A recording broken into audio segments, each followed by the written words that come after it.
corrections to it or any additions to it that we need to put in place? Nothing? Okay. I might have an addition, depending on what you say. I don't think that's on there yet. Okay. Well, I'll give you some opportunity, Steve, because I think we're going to talk about the business plans that include the your charge, as well as, well, we can't address Matt's because he's not here. You're working as his proxy tonight, Eric? Yep. Is that correct? Yep. For all of the guests here, would you please introduce yourself? We'll go clockwise here. If you just tell us who you are and why you're here. Go ahead. Speak up so that we're being recorded here. Roger.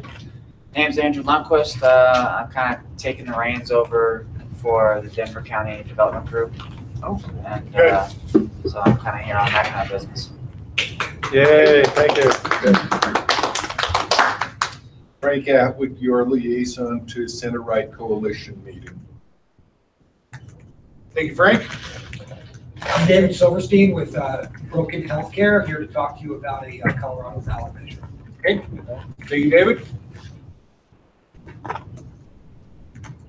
All right. Has everybody read the minutes from last month?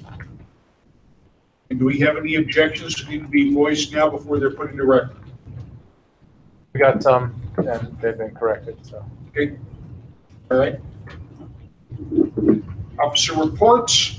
I have the only thing that I have to add to my report is that I've made several further phone calls with volunteers and had some additional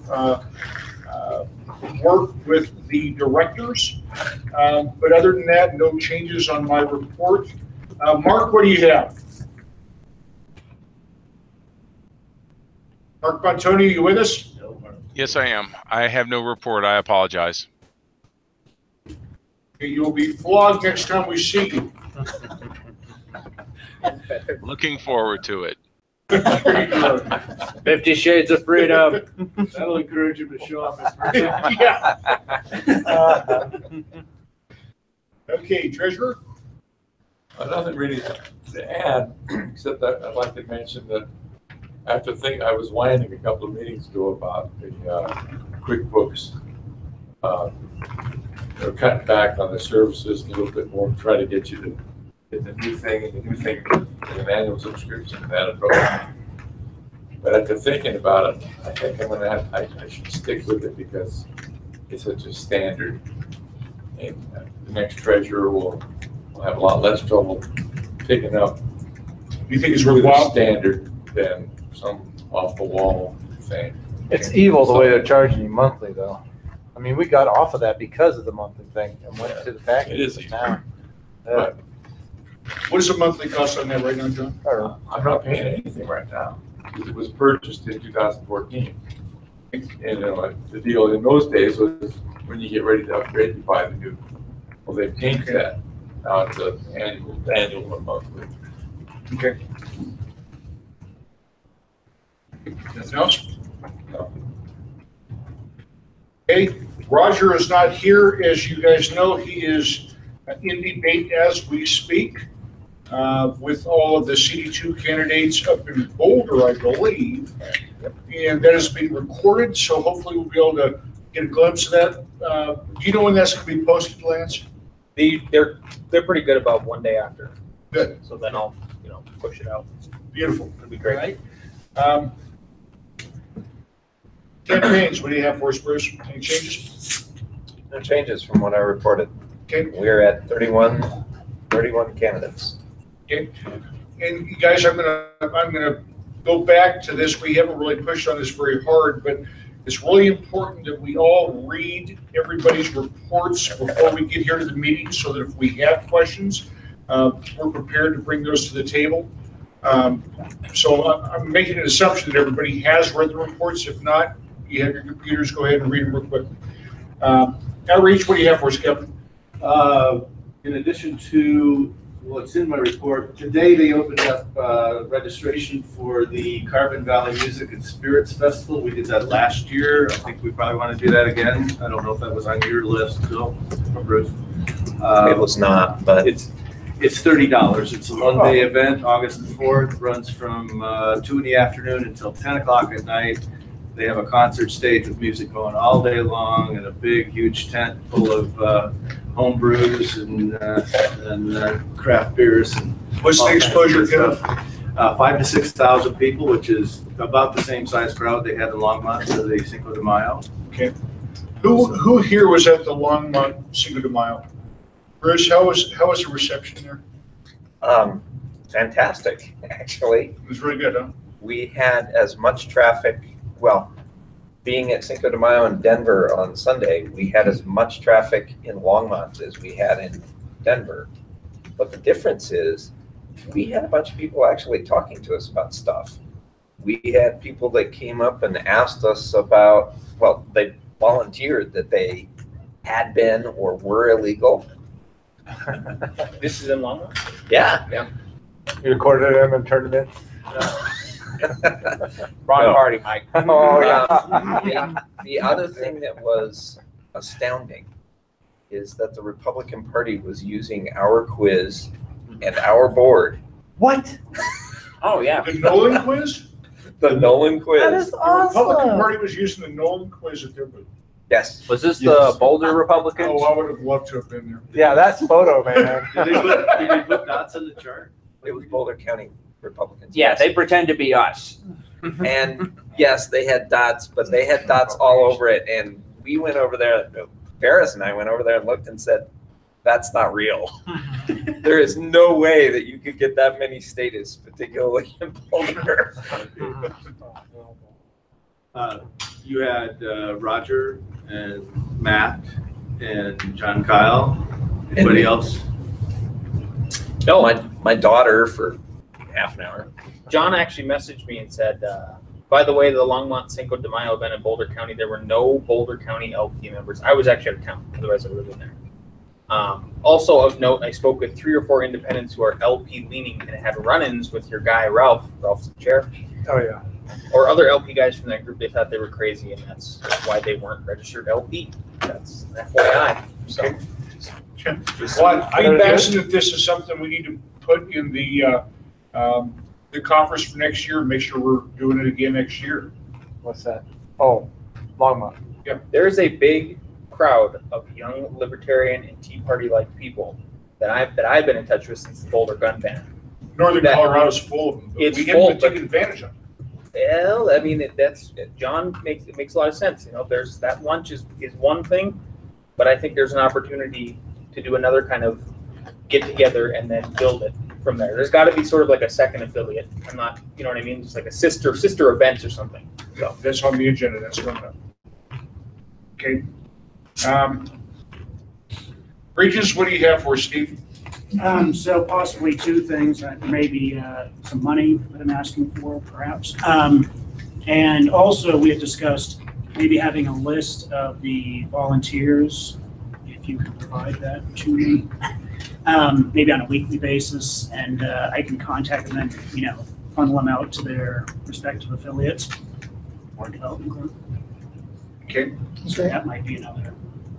Okay. Is there anything you want to discuss while you're giving the end of your report, or do you want to put it, have your discussion included with the new business section that we have you listed under later? Yeah, we can put it in new business. Okay. Legislative, Mike, are you on phone with us? No, He is not. Is he on his way? Do you know, Clayton? I don't know. Okay. Last I heard, he said, see you tonight. Okay. Email. All right, well, my guess is he hit traffic, so,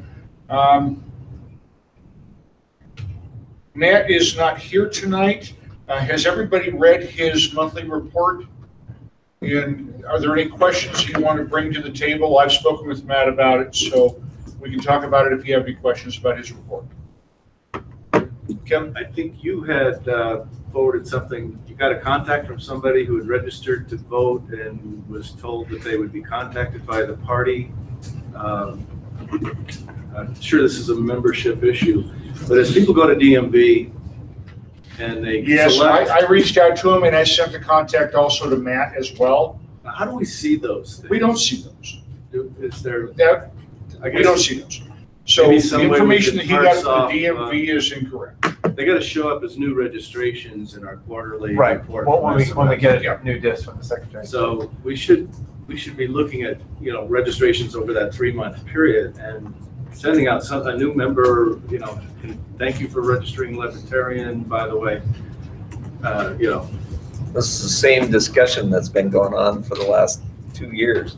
Well, Well, that's on the agenda tonight. it seems it's a membership job, unless I'm mistaken, but it's certainly something, whatever, whichever director it falls under, we can all help with. But I'm sure that's something Republicans are really good at. Well, that's actually on the agenda, Kevin, Okay. tonight, because we have been missing the boat on getting in contact with people that are new, that want to volunteer or new members. I mean, it's not just volunteer, but just, hey, thanks for registering Libertarian, and here's what we got going on, and Yeah. And that's probably something that, well, that's on the agenda. Okay.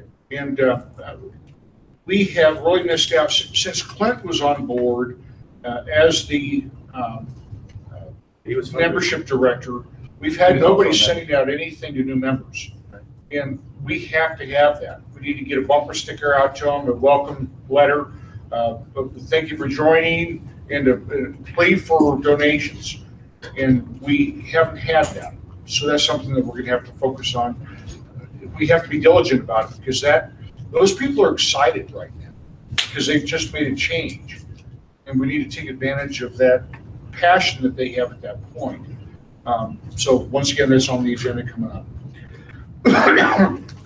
All right, Lance, do you have anything to add to your report? I got my final social media volunteer today, so everything's from my side is full, so we're good. So if anybody else needs other volunteers, I got a couple really good ones for Roger Barris for his campaign. The way we do it on Facebook works. The way we do it on Twitter works. So just email me at any point if you need some volunteers for something. Okay. We are getting a lot of traction with the amount of exposure that we have because we're posting everywhere. Have you had any pushback that we're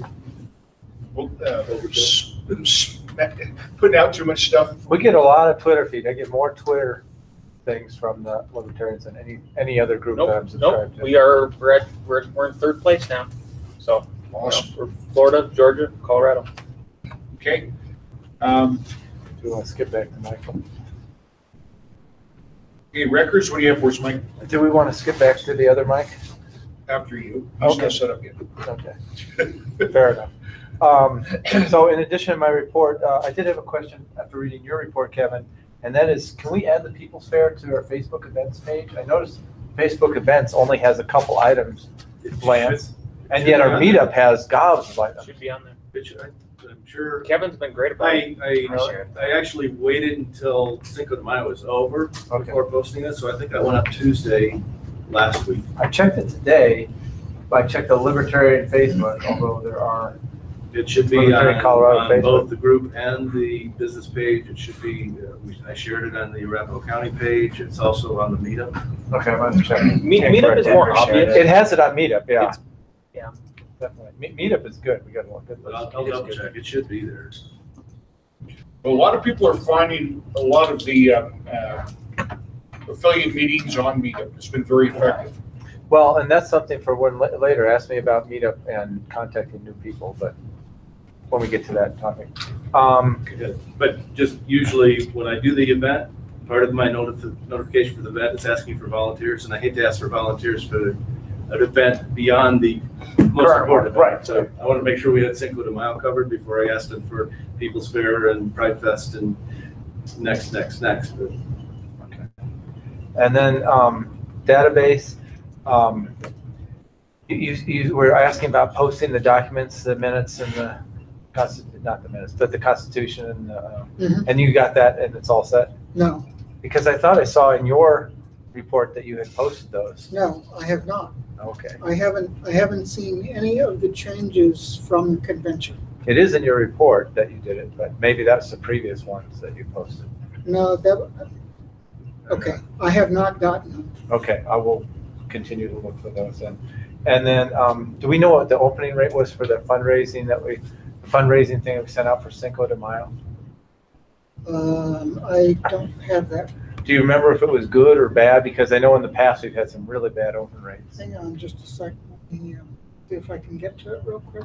Okay, and while he's looking for that, there's a personal friend of mine, her husband, Mike Williams, reached out to the Libertarian Party, wanted to be a candidate before the convention, and then after the convention, he asked about vacancy committee and stuff. He's got absolutely no response.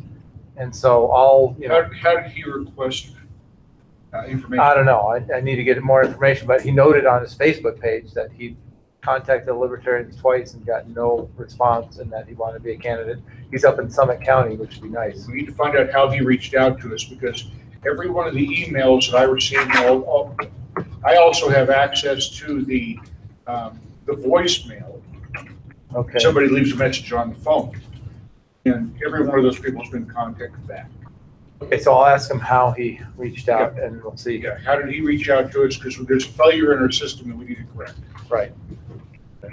And that's all I have. What'd you find out about that? I'm still looking. Okay, all right, well, let's know. Okay. Mike, what do you have for us? Any changes to your report? No. And just that one agenda item that I added today. Okay. All right. We have no LNC report. Standing committee reports. Clayton, do you have anything for us? I don't. Okay.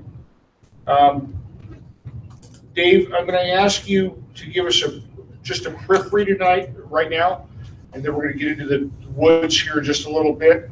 But give us an overall view right now of what you're doing and what we need to work on, and then we'll get into these specifics a little while later.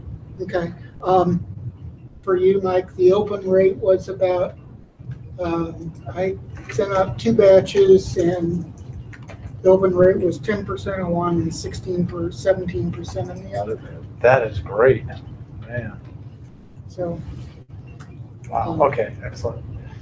Okay, did everybody read my report in the minutes? I did. Okay. I'm beginning to work on Civic CRM to get us moved over there. Hopefully that will happen in December, which is after the election and before the legislature gears up. I sent a whole bunch of stuff to Andy Burns at National, and I have yet to hear back from him. That was about a week and a half ago.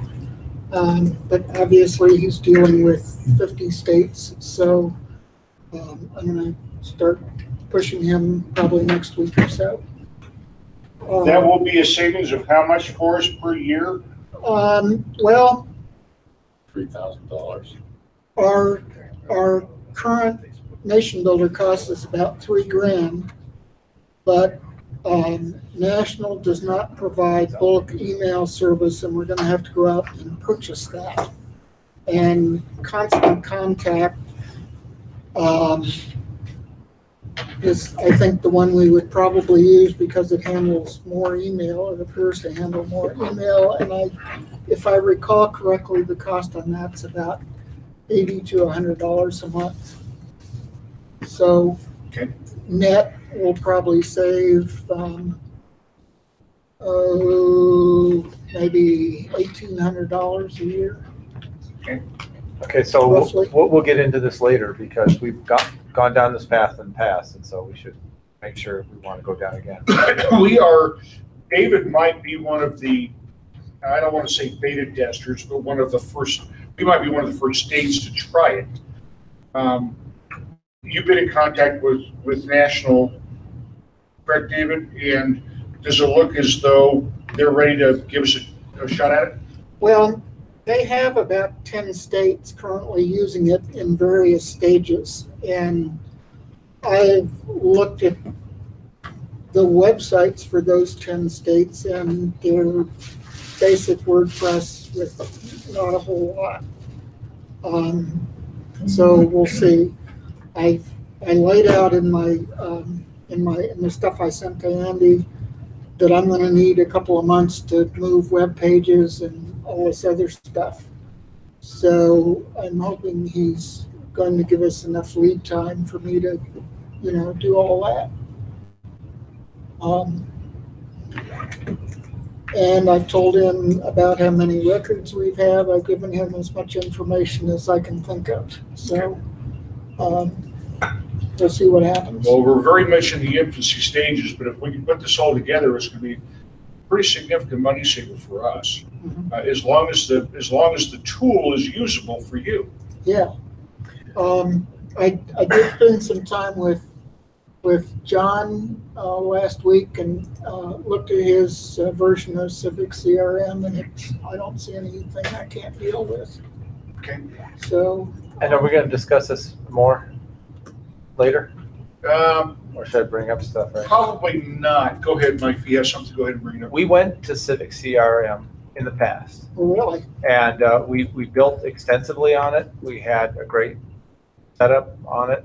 We had Jeff Orrock was an expert with it. Jay North was able to use it and did well. And there was one other person who was pretty skilled as well. And we got rid of it. And Why? one of the reasons we got rid of it is we didn't have support. And so there was many problems that we couldn't take care of.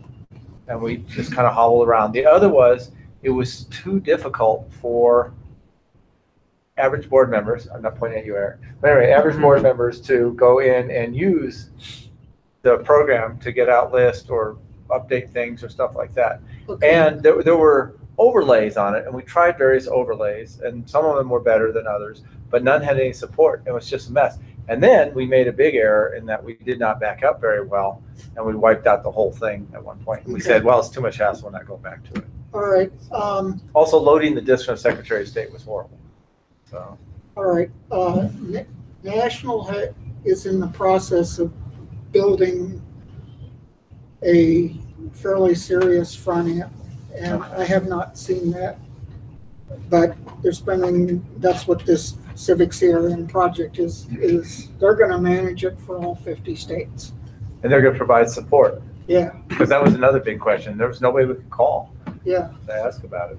So. Yeah. Okay, well, I mean, this might be it, and it would be nice to be on the same database they're on. But well, okay, this is different from National.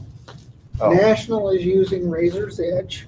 All the states are going to be using Civic CRM, at least those who go on it. So who's building it? National's building National a is different tool for us to use than what they use. Yes. And like I say, they have about 10 states on it so far in various stages. I've not gotten access to their system yet. That's one of the things I hope to do for Okay, well, we invested a lot of resources and time. I mean, free was not very free. Yeah. And we made the choice to go to Nation Builder based on our experience with Civic CRM. So the intent is this would replace Nation. Yeah. Mm-hmm.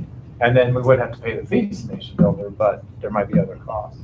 We've got maybe you can help us, Arapahoe County has been trying to make conversion from whatever it is we've had to Nation Builder, and we've run into some major issues. Don't do it. So, I mean, there's a pretty good chance that we would abandon Nation Builder from the state level. Well, talk to me, okay? I mean, this is the first I've heard that you're trying to do something with it, and so maybe I can help you. I'm a board member as of April. Okay. So you just found out too. But I thought we had made that transition already, and I found out now that we haven't. Jeff Orrock, as a member of Arapahoe County, was very instrumental in putting up what we had there. And I think they ran into some issues where his name is still listed as the owner with the domain name, and unless we can get him involved, we couldn't get it released to even make that conversion happen. The joy of websites, it's never a simple problem. It never is. Also, El Paso was using Civic CRM up Still until is. not, still is, Still okay, is. all right. So, I mean, that's, and you guys have a layer on top, or you using it straight, or? No, they're using it straight, I think. Okay. I like it that way. Yeah. It's like DOS. Yeah, it's very much like like that. DOS. In so many ways. That's right. Yeah. Yeah. So what happens if Dave goes away and we're on 6? I Well- mean, if we're on Nation Builder and you go away, we can call in, get help. There's all kinds of resources. Okay, Dave can't go away. Yeah, that's simple. one of the things I've been doing is I've been putting together a user's manual for the database manager. We'll need another database manager. Yeah, but I've been documenting in pretty good detail all of the stuff that I've been doing, so that hopefully somebody who's somewhat IT-centric can pick it up and say, oh, okay, that's what I need to do. And they'll understand, you know, what I'm doing and why I'm doing it and all that other thing. That is very valuable. So, There are and, some, and that's kind of why I've been harping on these procedure manuals for all of the board members, is so that if you, God forbid, get hit by a bus, somebody will say, oh, okay, he has to do X, and this is how I did X, and so on. There are some consultants in Denver for CVCRM. Okay. You know, to get in their mind, there are professionals. So you can pay. Probably expensive. Yeah. Yeah. $100 minimum an hour. Yeah. Right. Well, if we I say, think if we I say think we $3 can do grand it. I a don't think year, we need we can pay several hours worth of help and still be way ahead of the game, if it's necessary. Yeah, hopefully we will get all the help we need from National. And they've got a ticketing system, so you can, you know, Send in a request for help and they'll. Right. Oh, like an IT department. For it. yeah. And their documentation, what I've seen of it so far, seems to be fairly thorough. For example, on this email stuff, they laid out in some detail why they couldn't do bulk email. It's basically that the systems they were using will only support one client, not 50 states. So, you know, that's understandable. Right, and when we had that program, we used a separate emailing thing, not MailChimp. It was your best emailer or something like that. Okay, but anyway, you know, that's going to be an extra cost that we will be faced with is doing bulk email, plus the hassle of exporting it and importing it into whatever. So we'll have to figure that out.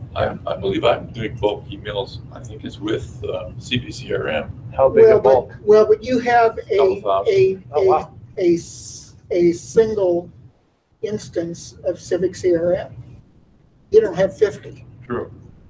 And that's the difference. Also, they split up the email allowance among all 50? I don't think so. Oh. It appears that they looked at that and decided that it wasn't feasible. Basically, you'd have to probably rewrite the entire email client to handle multiple instances rather than just one.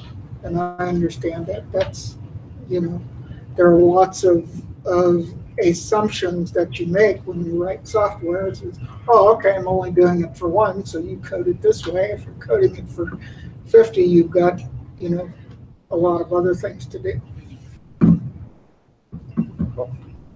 So, any other questions about my report or anything? That's all we have.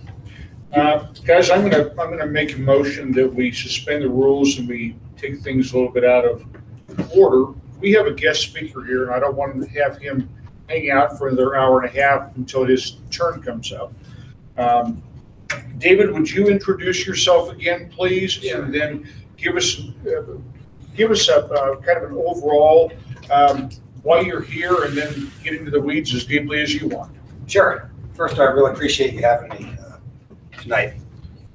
So I'm working on a Colorado ballot measure to really transform our healthcare system for the entire nation, I believe, if we can do what I'm looking to do here in Colorado. But first, let me just start out by talking a little bit about healthcare. If you look at a list that scholars put out about how to control a society, you know what comes before taking away their guns and controlling the money? Controlling their health care. Right now, our healthcare system is spiraling out of control.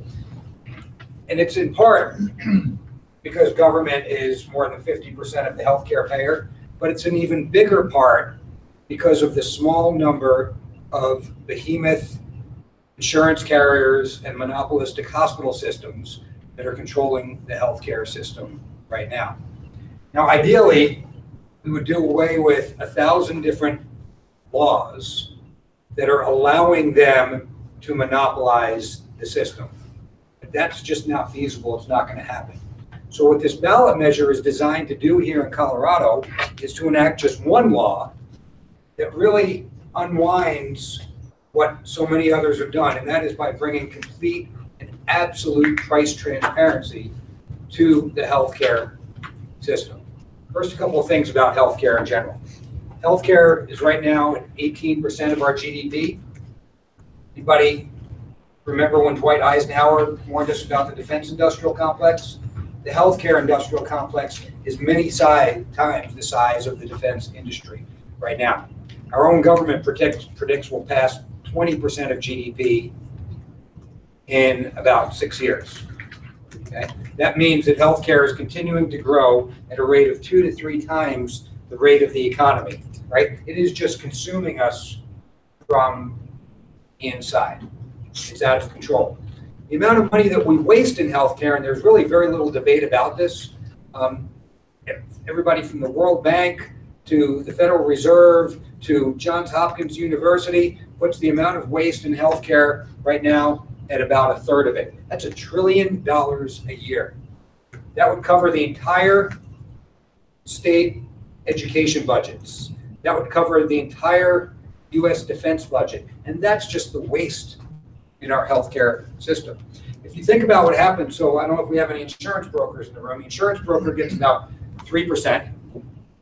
Your health insurance carrier, the large ones, take about another 15% for their administrative costs and profits. So now that puts us at 18%. And your average hospital or physician is taking another 10% just to deal with the administration associated with insurance claims or Medicare, right? So that puts us at about 28% of the system is going right off the top just to take care of the bureaucracy. So what this ballot measure is designed to do, it was in the legislature. The legislature failed to pass it. It had very, very strong bipartisan support. The idea of absolute transparency across the entire system was very attractive to Democrats because it's very pro-patient and very pro-consumer. It's very attractive to Republicans because it's very pro-business, because employers are the ones that are really getting eaten alive right now by healthcare as we shift more and more cost to the private insurance market. And my number one sponsor in the Republican sponsor in the Senate, tells me he's a Libertarian, Kevin Lundberg. Okay, and he really loved it because it is so much about its free market principles. Price transparency doesn't tell anybody what they can or can't charge for their services. All it says is that we, the consumer, the patient, we need to have information about what is actually being paid on our behalf, not just what's coming out of our pocket. This is a game that the health insurance industry right now is trying to dupe the Trump administration into. And don't get me wrong, the administration actually wants to do the right thing. It doesn't quite get it yet, but some people on the inside are starting to get it. But the idea that all we care about is what's coming out of our pocket is a game. Imagine if you have a deductible of $1,000 and the service you want is $1,500 at a local world-class orthopedist or $10,000 if you go to the university hospital. Why in the world wouldn't you say, well, I've got this little tiny perception that the university hospital might be better. There's no data to that effect. It's just a perception. But there's no incentive for you to choose the $1,500 option versus the $10,000 option if all they tell us is what our out-of-pocket cost is. Sometimes when you go in and pick up a medication and you've got a $50 copay, you know that drug might only cost $15. You know where the other $35 of your copay goes? It goes right back to your insurance company through a rebate that they get from the pharmacy, right? They don't pass on the lowest cost to you. Insurance carriers these days, we're paying about 50% more than if we pay cash for healthcare services in many cases. I go to a physical therapist, I give them my insurance card, they bill my insurance company $125. Next time I go in, I say, you know what, I don't have insurance anymore. Oh, sir, did you lose your job? I said, nope, I just don't have insurance anymore. How much will it be? $75. That's what the insurance carriers are doing to us today. So the biggest problems in healthcare today is that much being driven by the monopolistic hospitals. In Colorado here, that's UC Health. Probably see them buying up and building everywhere. They're printing money. And the reason they can do that is the healthcare system is built on price obfuscation. It's built on creating this confusing picture that only gives us part of the puzzle. And the reality is that partial transparency is no transparency. Imagine you went into a supermarket and when you're checking out, it says your bill is $146 today. You say, no, I need an itemized bill. So they print it up again. And this one, it says vegetables, $12, fruits, $14, meats, $27, canned goods, $50. You say, no, that's not what I meant. I need to actually see everything. And so finally, they give you the receipt that you're used to seeing. It lists everything out on it. But on there's a little line at the bottom that says, but when you get your credit card bill, there'll be one more charge on it. Our analysts in the back office there, they're going to go over all of our records. They're going to look at the video. They're going to see how much time you spent in the store. They're going to see if you took anything off the shelf and put it back. So now we've got to go straighten it out. They're going to see how much time you spent in the parking lot. And they're going to look at whether or not you asked any questions of the staff while you're here. And we're going to assess the service charge. That service charge could be anywhere from $1,000 to $1,000. But we told you the price of everything else, so don't worry about it. Well, now the fact that everything else adds up to $146 means absolutely nothing because you might have another $1,000 on your credit card bill. Partial transparency is no transparency at all. So what this bill does is it requires complete and total transparency from healthcare providers and from insurance carriers who are going to have to tell us what they've negotiated because they are negotiating on our behalf and they won't tell us what price they've negotiated. Healthcare is a unique business. In most businesses, we would say, we don't want to infringe upon what you've negotiated with somebody else. But in this case, they're acting as our agent. In fact, in most cases, between high deductible plans and self-funded employers, all the insurance carrier is doing is creating a transaction. They're not even taking risk anymore. They've passed that risk onto the employer. Larger employers, in many cases, are covering everything up to the first $100,000 or more for their employees. I had a friend who runs about a $100 million business say to me just last week, Dave, I had my first losing year in 10 years. It was all healthcare costs. And employers don't know how to control it. If you're with United Health this year, and next year you want to evaluate, should you switch to Cigna or Aetna or Blue Cross? All you're doing is comparing the premiums they're going to charge you. But you can't say, well, tell me what you've negotiated with that hospital down the street from me, right? Because that's where my people are going to go when they get hurt. They won't tell you that. They'll say, that's our secret sauce. We can't tell you. So health insurance is a unique beast in that it's a three-way transaction. The patient, the provider, and the payer. And so we all have to have the same information about what's being paid, or we can't make good decisions. So what this bill is decided, or I guess you call it a ballot measure now, since it died in the legislature, what this ballot measure is designed to do is to create complete transparency into a patient's interface with the system. What is being paid by me and or my employer and or any other third party? What is the total price being paid for the services that I'm receiving? And if we can make that one tweak to the system, it will unleash very powerful market forces into the system. What's fascinating about this is the sponsors of this bill in the legislature were the most liberal Democrats, the most conservative Republicans, and everybody in between. It got killed by special interests. What's really fascinating about this is there were no people opposing it. This is something that is universally desired by people. This was what I call pure special interests, not special interests that are representing people. Special interests that are only representing big business succeeded in killing this. But this is something that everybody at an individual level believes we need. And the reason we get both sides of the spectrum is myself and many others believe this is our best approach to avoiding some form of government takeover and universal health care, Medicare for all. But at the same time, the folks who are in favor of universal health care have come around to believe that if we did that on the back of today's system, we would bankrupt our country. And so even the government needs a competitive system underneath it. A single payer system doesn't mean a single provider system, right? The Department of Defense puts everything from bullets to fighter planes out to bid. But right now our government isn't doing that. Well, if we can create more of a competitive marketplace, maybe where we do have government payers involved, right? We've seen all the press over the last few days. We're still not signing up even to let government negotiate drug prices. So we can't control that right now, but what we can do is we can create a free market for everything the government's not paying for by bringing real transparency to the system. And I think by doing that, we create a much better example, and we start to move the system back to where it should be. You know, your car insurance, right? You all know the cliches, but your car insurance doesn't pay for your oil change. Why in the world do I need my insurance company to pay for me to get my teeth cleaned, right? And if we had a free market, we wouldn't be using insurance as a layaway plan because we'd know what we were paying anyway. We would all, so there's two things missing in our healthcare system right now to make it a market-driven system. One is a principle called price discovery. In any other system, we discover the price before the transaction. Sometimes it's through transparent pricing, sometimes it's through a system of negotiation, sometimes it's through a bidding process, but you discover the price before the transaction. We don't have that in healthcare. Healthcare is the only marketplace where we discover the price after the transaction, which means there's no real consumer input, there's not a free market there.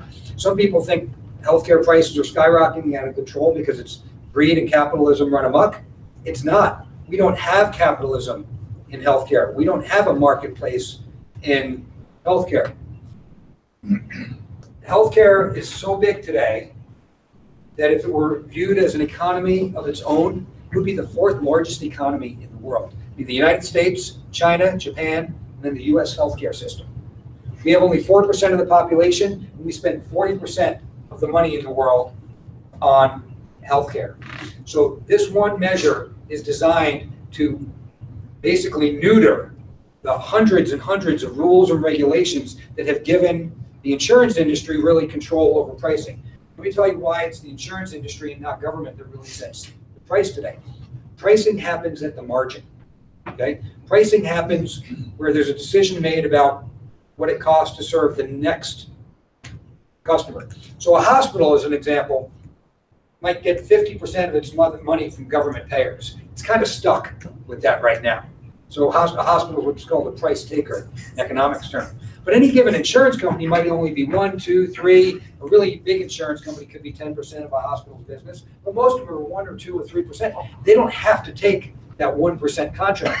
So when they do, when they say, we'll accept $980, this was the first bill that really spun me up. We'll accept $980. That's what we've negotiated with this hospital for these services, but we're going to charge uninsured people $12,000.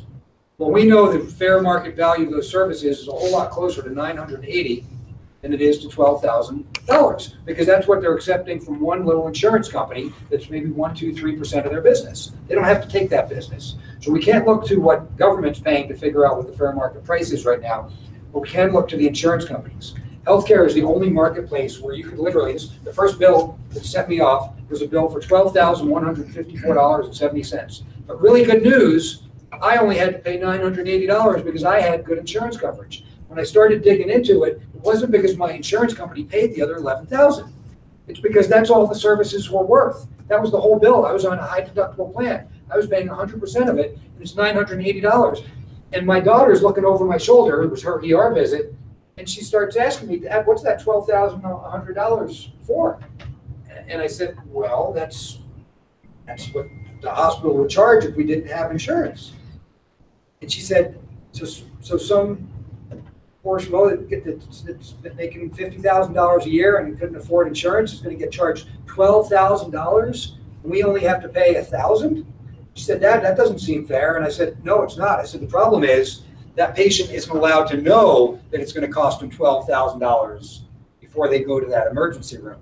That's the problem. If we have price transparency, they would never go there in the first place. And some hospital would say, you know what, we're going to compete. Because we get higher volume from that insurance company, we might give them $980 price, but we're only going to charge everybody else $1,200 or $1,300 because those are the normal ranges of differences that you see in business transactions, not ripping people off, charging them 1,200%, 12x.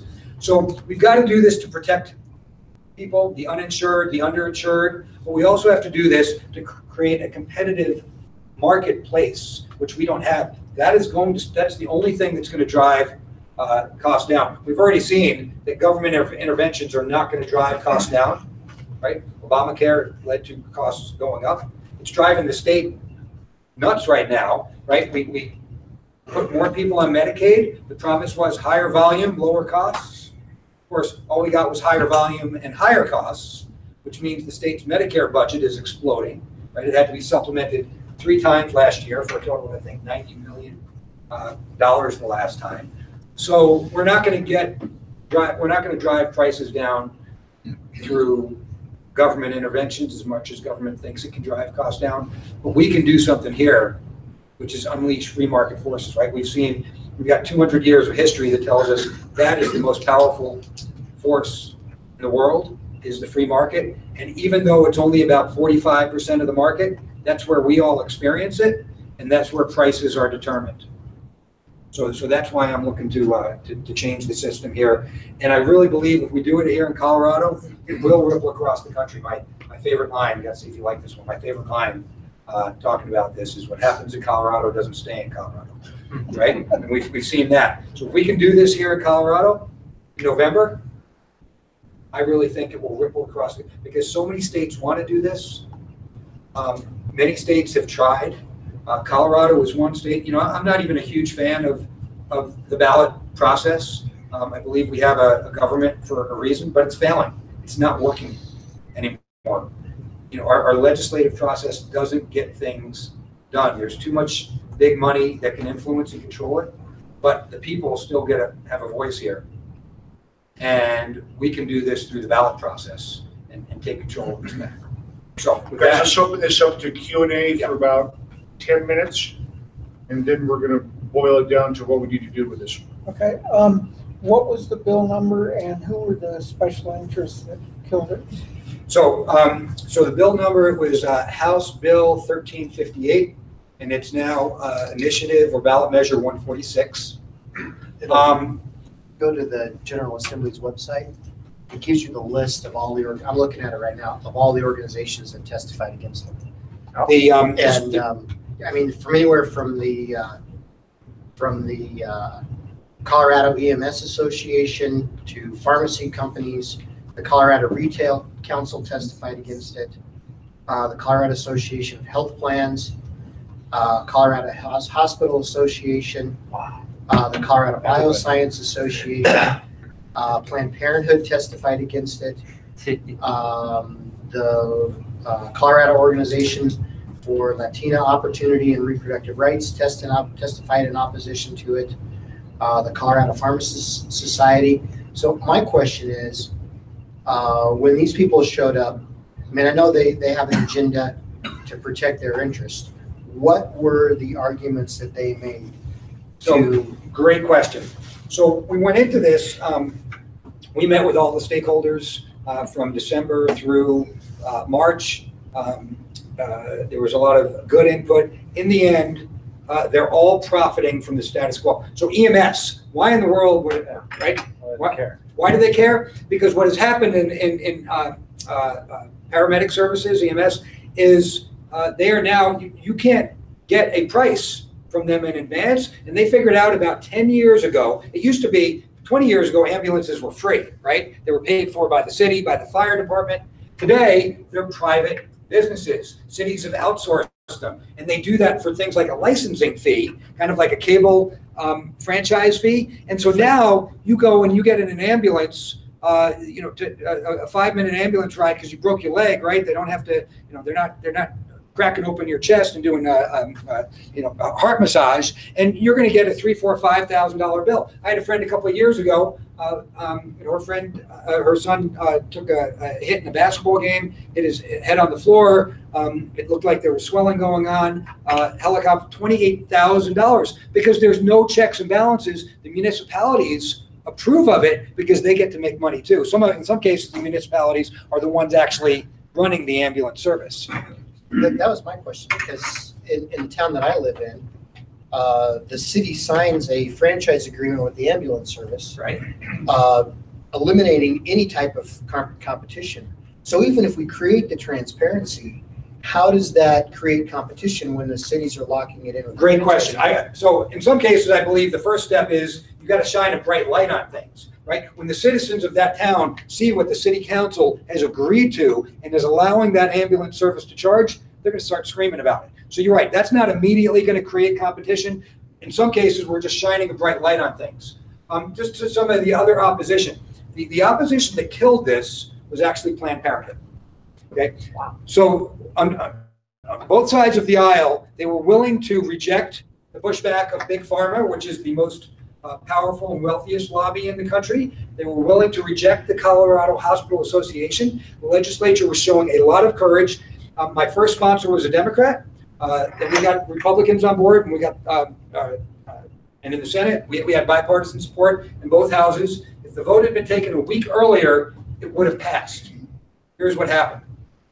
Because the lobbies could not get through, right? Our legislature really wanted to do the right thing at the national level because they know this will ripple across the country.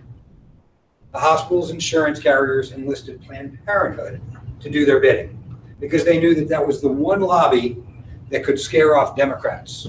Democrats voted like this for the bill. They could not look me and these sponsors in the eyes. Their vote was regrettably no, because Planned Parenthood swarmed the Capitol on very short notice. I had one Democrat say to me, Dave, I've been in the legislature for 8 years. I've been dealing with Planned Parenthood. Don't like them a lot, but I've been dealing with them. I've never seen anything like this. They were paid to freak out. The assumption, and I don't have the hard evidence to prove this, is that a couple of $1 million was probably dropped into Planned Parenthood's PAC at the national level to get them to do this. There are billions and billions of dollars at stake here. My question would be, or my statement would be, if Planned Parenthood, to me, it would make, if they wanted to keep it hidden, it would be another way for them to lessen the exposure, since they are highly taxpayer subsidized. That's right. What is actually being paid out of the taxpayers' coffers? Transparency. These organizations are all printing money, right? Think about Planned Parenthood, right? They don't represent anybody. They don't represent young ladies. You talk to young women who go to Planned Parenthood for various services, forget about abortions, just for any services. They don't represent them. They go there because it's lower cost services, because they're getting subsidized by the government, but they're not representing the interests of these women. It's a business being run for the benefit of its management team. It doesn't mean they don't do some good work, but these right, nonprofit governance in many cases is out of control right now. The others, so Planned Parenthood doesn't want transparency into anything they do. We know that. The hospitals don't want transparency into what they do because they are printing money. Hospitals in Colorado, there was a report recently done by a nonprofit here in Colorado, about 17% more than other states. The average hospital in Colorado is making over 15% tax-free money, right? We just lowered the corporate tax rate to 21%. Why in the world is a hospital that's making $60-70 million a year, aren't we taxing them like any other business to create a level playing field? What do they give back to the taxpayers in exchange for their tax benefit? So they are protecting these uneconomic. I'm all for businesses making as much money as they can, but not when they were making money through deception and unfairly. Let me give you an example of the kind of things that are going on in healthcare today. There was a story a few months ago. A patient goes in for back surgery, about $15,000-$20,000, all covered by her insurance company in network. 3 months later, a bill comes for $169,000 from a neurologist.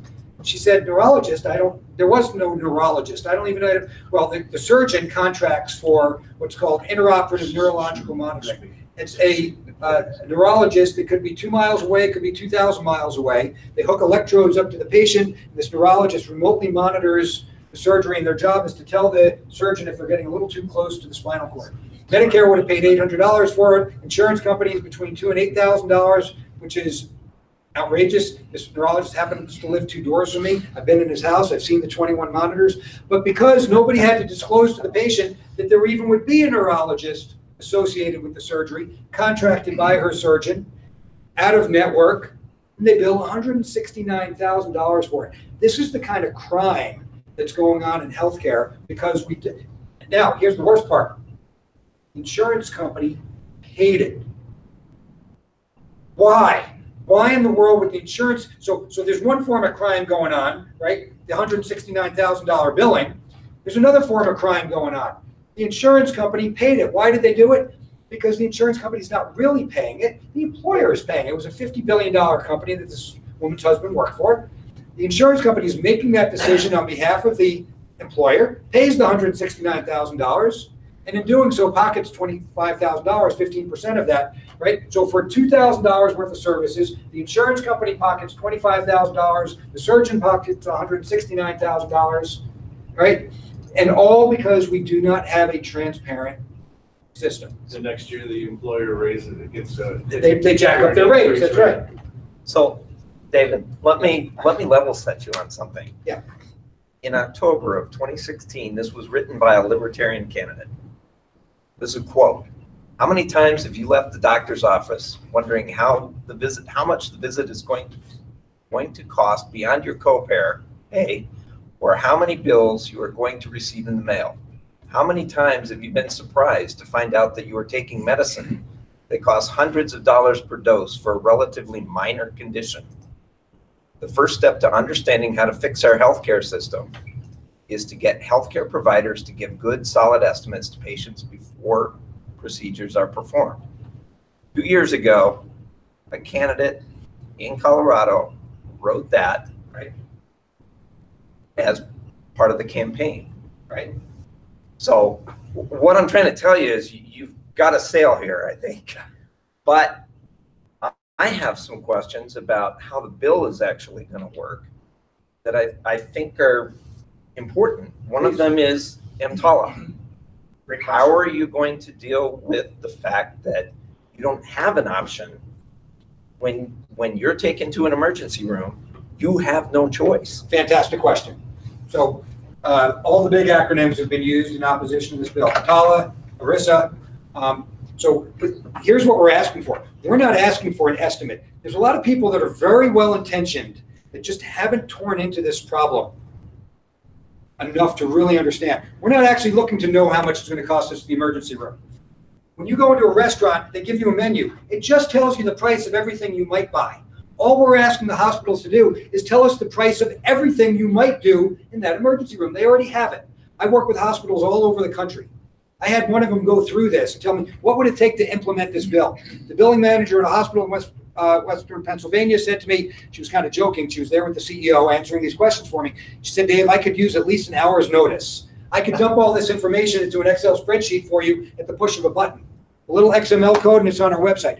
All we want to know, I can compare to hospitals if I know the price of everything. They all use the same system of coding, right? They will have the same thing. So we're not looking for that estimate. We're looking for just the price. I have to make an assumption, which is the doctors and nurses at this hospital will do the same thing as the doctors and nurses at this hospital for my broken leg. Okay, so the second part of that is the question that's asked in this quote, which is how many times have you gotten 100 bills for going to a hospital?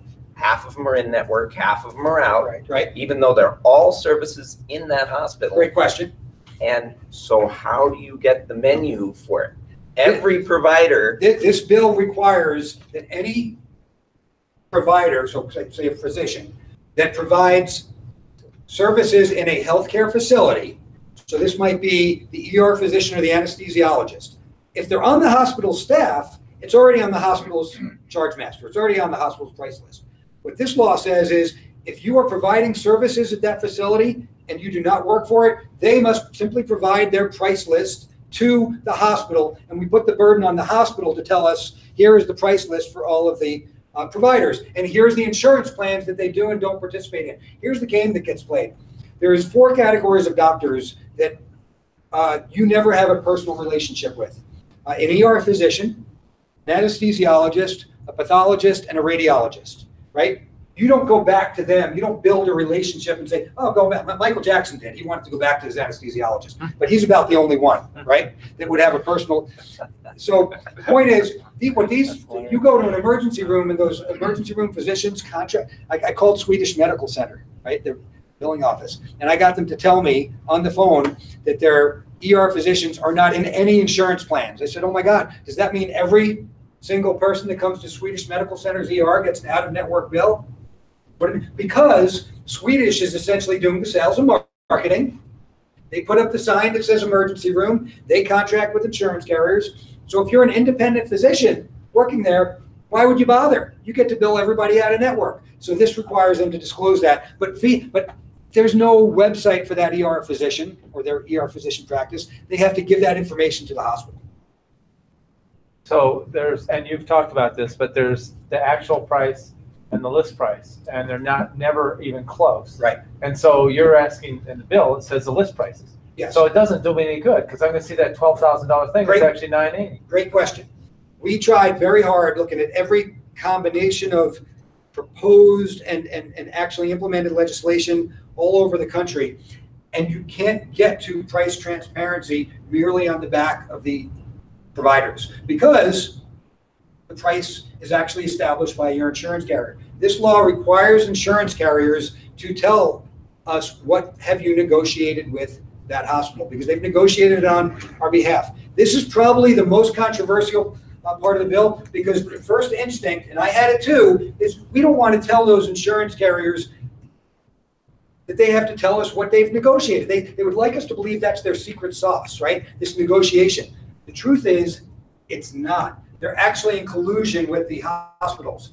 1945 McLaren-Ferguson Act exempted insurance companies from antitrust regulation. Here's what goes on. So let's say you're a big company. I'll call it Northrop Grumman. And you're the executive for United Health. You walk into the hospital CFO and say, listen, Northrop Grumman's really squeezing me. I got to show them that we're getting a better price this year. I know we're paying you 40% of your bill charges right now. Next year, I'm going to squeeze you down. We're only going to pay you 35%. The CFO looks back and says, screw you, guy. Enough is enough. We're not going any lower. And the insurance company executive winks and says, chill out, chill out. I didn't tell you what you could charge me. Right? The contract reads 40% of bill charges. We're going to drive that down to 35%. They just raised the list price. And so right now, under the current paradigm, look, I would like to retool the whole system, get rid of third-party payers in this complex, but we're not going to get there. And we also have a single issue rule with Colorado laws and ballot measures. So the only way you actually get to the real price is if you're out of network, if you're uninsured, you're paying that list price, right? If you have insurance, either your insurance company has decided we pay $800 for an MRI of your shoulder with contrast, or we pay 35% of bill charges, in which case I got to know both. I got to know what the hospital's bill charges are. I got to know what the insurance, because they've negotiated it on my behalf, and they are not negotiating on our behalf. I got one more for you that's really difficult. These are great questions. I want you to keep in mind, keep an open mind as I bring this up. Okay. So we've all seen cases where you have some service done 3 months later, 6 months later, you get a denial of charges from your insurance carrier. You go and talk to your doctor goes and negotiates with the insurance provider. Insurance provider then, it gets resubmitted with a different code. A month later, you get another rejection. And this goes on 3-4 times until you get on the phone and yell at somebody, and then they approve it. Have you ever wondered why they do that? Okay, guys, we're getting into the weeds here, and I think your questions are good ones, Bruce, but it's no. 10 seconds on this one. It's a percentage. Right. They are allowed to charge a percentage. So the more they argue, the more it costs, the greater their percentage, the greater their profit. Okay, so I think it's time, David, for us to boil this down. What is it that you would like from the Libertarian Party of Colorado? Well, first of all, this bill is all about free market principles. I would like, I'm looking for everybody in Colorado to support this. So first, I'd love you to speak up and let the world know that you support this. I'd love to share it with your members. Where are you at as far as the petition process to get on the ballot? So I've hired a firm. We're collecting signatures. I'm spending a lot of money. Who are you using? Kennedy or Tracy? God, I think they call him a Latino. It's actually in the name, the Latino vote collectors or something like that. I'm looking up. I've got the contract with me. So you have funding to pay for those signatures? That's significant cost. Yeah, I'm 90% of the funding right now. So people are making contributions to this. Appreciate it. It's killing me. But this is such an important measure. I mean, if I got every one of your members donated $5, if everybody you know, including all of you, are 1 degree of separation from some kind of medical billing nightmare. If you've not experienced it yourself once or twice, then you know somebody who has. So I can raise a lot of money through very small contributions. I've got you have a website? Yeah, it's brokenhealthcare.org. And so, which is, the answer to your question is there.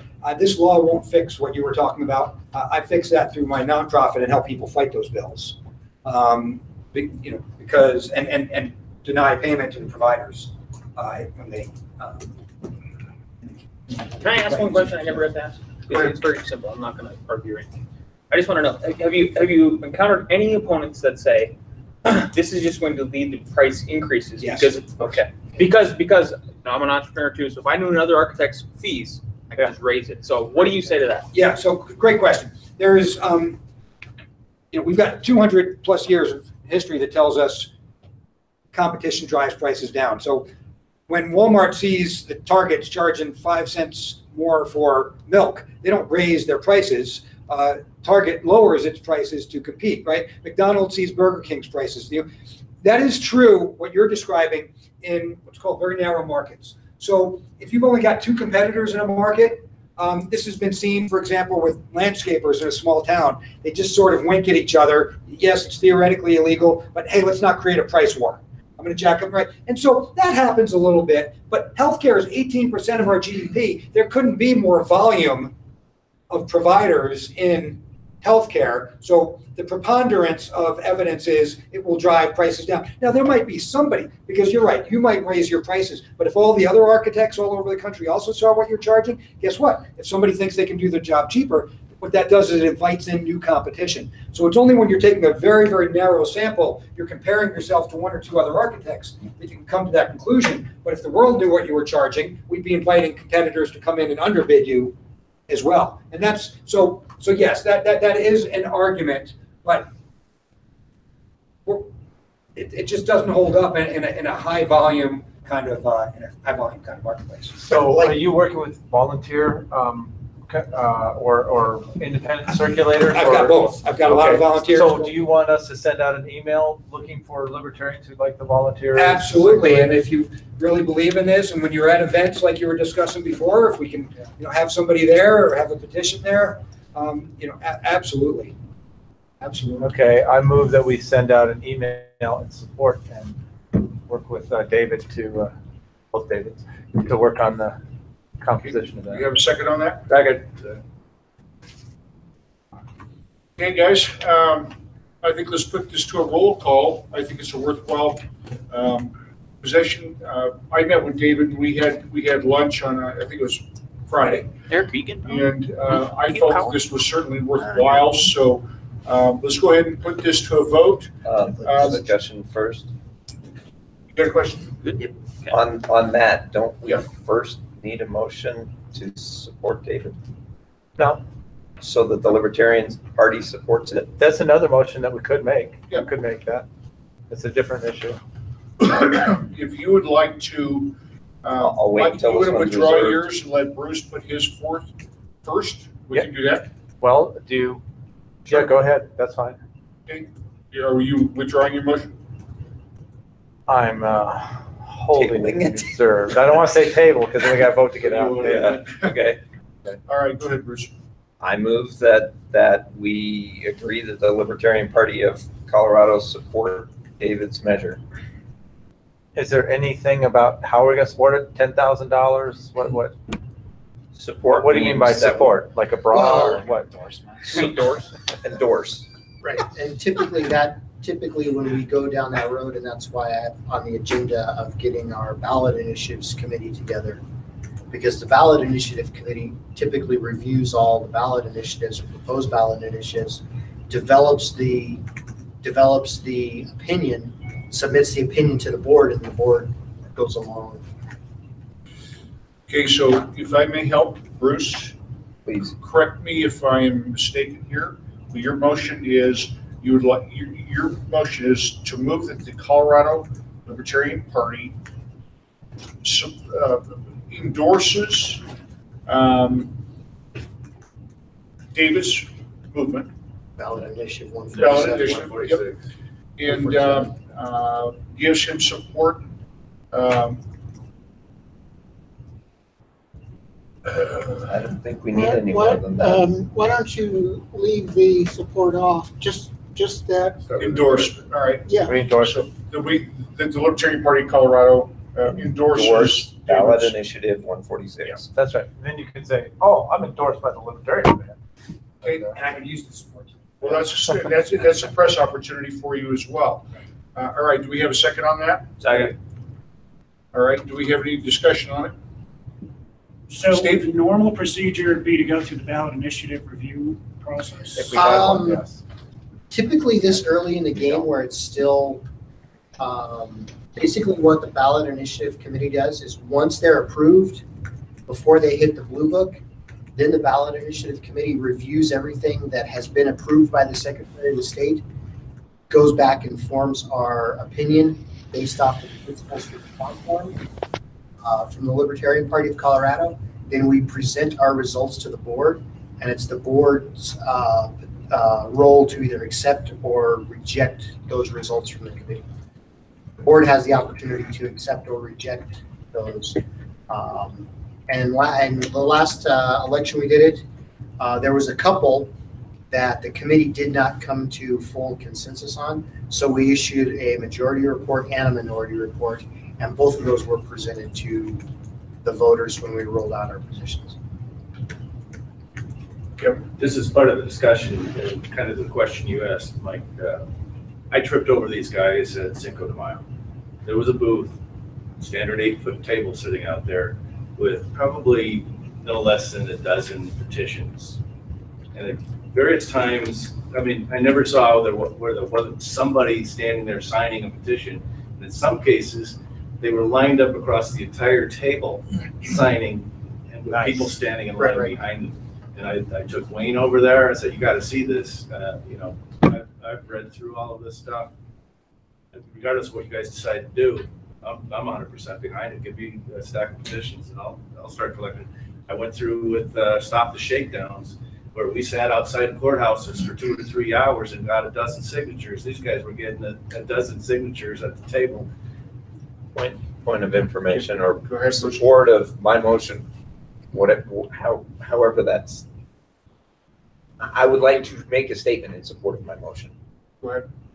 That is that what a motion like that allows us to do is when we're at outreach events, we can have petitions at our table. It means that we can talk to voters.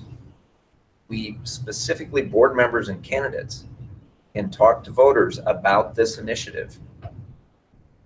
Because it's something that the Libertarian Party supports, this gives us the authority to support it, to throw our weight behind it. That's what I'm after. My opinion would be this early on in the game, as instead of developing an overall endorsement or support of the initiative, I think the wording should be the Libertarian Party supports or endorses getting ballot initiative 147 petitioned onto the ballot. So that way that leaves room to completely study the initiative. Is that an amendment? I guess that would be amendment to the motion, yes. And it is 146. I'm looking at 147. Early in the game, I believe they've got a deadline in August. 146 and 147 have both been titled. Okay. 146 is the one we're actually taking. Okay. So you're about halfway through the time frame to Yeah. get your petition, Mark, could you read- to get your could you read back the amendment, 100,000. Move to endorse ballot initiative 146 is what we have originally. Now, if we're going to add Michael's change, you can just, if you accept it as friendly, we can just add it without voting. I accept it as a friendly amendment. Okay. Move to endorse getting initiative 146 on the ballot. Okay. We have a second on that? Second. Any discussion on that? Any objection? Okay, the amendment passes. That was a friendly amendment, so we have an entirety. Yeah, I think the whole thing just passed. Okay. Yeah. You read that back to us, Mike, as to what we just passed? Libertarian Party endorses getting initiative 146 on the ballot. Now, you had something. Okay, and I move to allow David Silverstein to work with our database manager to send an email to Libertarian email list asking for donations and volunteers. If that's something you want to do. Please. Okay. Please. All right. Okay, we have a second? Second. Discussion? Mr. Chair, Yes. would that would not involve releasing the LP Colorado list, would it? No, you can say that yourself. Yeah. I assume you prefer that. Did that answer your question, Mark? Yes. Okay. Any more discussion?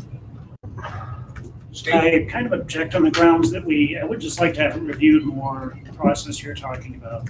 I just, we don't have comfortable if it had that. And I think that right now, all we're doing is saying that we support getting it on the ballot. We're not saying we support. Put it before the people and let them decide. Exactly, Absolutely. I think that's fine. That's exactly what we're doing.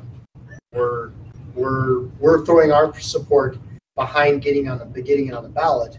That way, I think it would be okay to send out an email that say we're supporting getting this on the ballot, but it's once it's on the ballot, you can form your opinion after the fact. And that's what debate begins. Absolutely. I mean, we as libertarians, especially in other states, we struggle with ballot access. If we have something that we want to get out in front of the people, let's at least support something that shows some type of transparency and get it on the ballot, and then we can have the discussions of the principles of the initiative after the fact. Okay, so we have one objection. We'll go to roll call. Mark? Actually, an objection to the vote? Yeah, well, he was doing a vote whether it was going to pass without objection. You said you kind of object. Yeah, I do. Okay. You still kind of object? Yes. Okay, all right. So where do we stand, Steve? Do you still object? Yeah. All right, Okay. let's do a roll call. So we're going to do a roll call. Mark? I vote aye. Treasurer? Aye. Campaigns? Aye. Outreach? Yes and amen. Regions?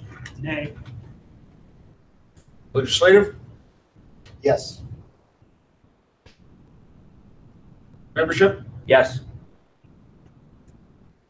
Communications? Yes. Records? Yes. Okay, that passes. 10 yeses and 1 no. So it looks like we're in a spot to move forward with this. David, we have about another 45 minutes of meeting to go. But at this point, why don't you and I plan on talking in the next couple days? I'll put you in contact with our database manager. We will not release your information or release our database to you. Right. But if you put together an email, I'd like to review it, and then we'll pass it on to the database manager and he will distribute. Okay. And as a side note, David, I feel fairly confident that I can speak for at least 2 candidates, federal candidates in the Libertarian Party that want to talk to you. I'd love to talk to him. So I'm going to leave these here for you then. This has a copy of the ballot measure in it, and also it's got a little paper that kind of explains, what I would call the economics behind it and all the nonsense objections, and it's also got my card in there, my contact information. And so, yeah, thank you all very much for your time tonight. Mr. Chair, Yes, Mark. can you ask our visitor to provide us with the link to download the petitions? Yes, David, did you just hear that? Yeah. That's from Mark Montoni, our vice chair. Yep. I don't think you can do that electronically. You can't download it. With the ballot measure you can, not the petition itself. It's in the email that Wayne sent around about with the 15 points in it. He means the ballot measure, I think. The petition language. Okay, Mark, Right. let me make I sure think I it means understand your petition. question. That's why I brought it up. Do you want to be able to print out petitions for signatures? Is that what you're asking for? Yes, and also that should be included, if possible, in whatever email we forward on his behalf. Yeah, so petitions unfortunately have to be professionally printed and serialized and professionally stapled. They can't be removed. And numbered exactly. Ridiculous. Yeah, it's a crazy process. It's designed to not make it so easy that we're constantly changing. So it's supposed to be a hard process. But every petition has to be handled by one person who's everybody in the room would be qualified. Then has to be notarized. So I can definitely get you petitions and Mark is in Grand Junction. Yeah, that's why his question. I can we mail them out. Yeah, I'll mail them. Yeah. I'm doing it. I do in the car. There is a Denver County Libertarian meeting tomorrow night. Is it? We got a couple of those. I'm sure we could put them in hands that want to start working. Absolutely. Mark, I will send out David's contact information to everybody tomorrow, and you can reach out to him and make whatever arrangements necessary to get the can't just leave it on a table. the actual petitions from I him. don't have space for speaking. Okay, and I have one more question for him. This month, I have to change the Go ahead. Did he print? Did he bring in some petitions for everybody to sign right there on the spot? I thought that was a little presumptuous, but I'm going to go out to my car right now and grab one. I'll As you sign it. finish your I've meeting. already signed. Very good. All right. I believe our chairman has already signed as well. I have. All right, guys. While David's going out to his car here, a couple of things that are old business that I want to go over is the policy manual that we appointed a policy committee last month, and the people that are on that committee are Lance, Bruce, John, and Roger, and I believe, John, you're chairing that committee. Have you had your first meeting yet? Okay. May I encourage you to get that started? And I think you probably need to meet at least twice a month, at least in the infancy stages, until you know how much work is going to be entailed to put this together. David sent over a very good piece that Steve and I talked about earlier today, and he thought was a good addition. I think we can use that for the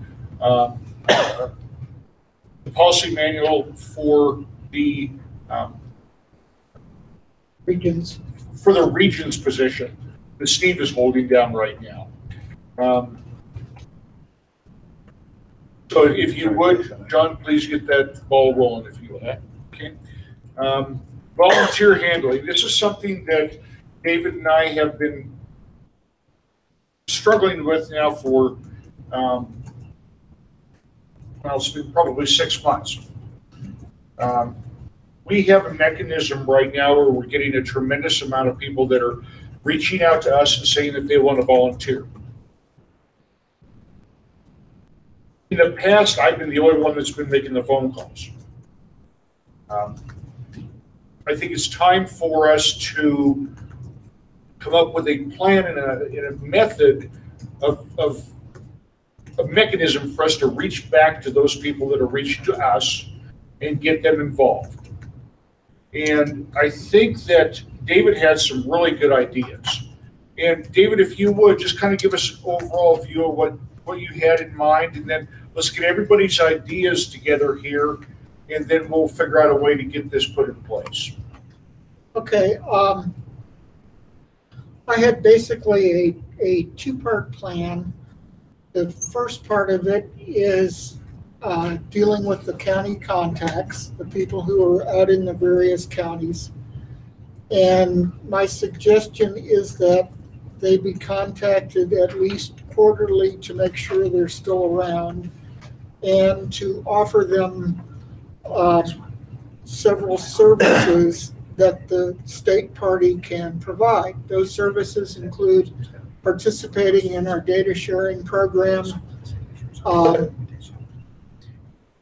some sort of administrator for the county Facebook page. We have Facebook pages for all of the counties, but none of them, as far as I know, are being used.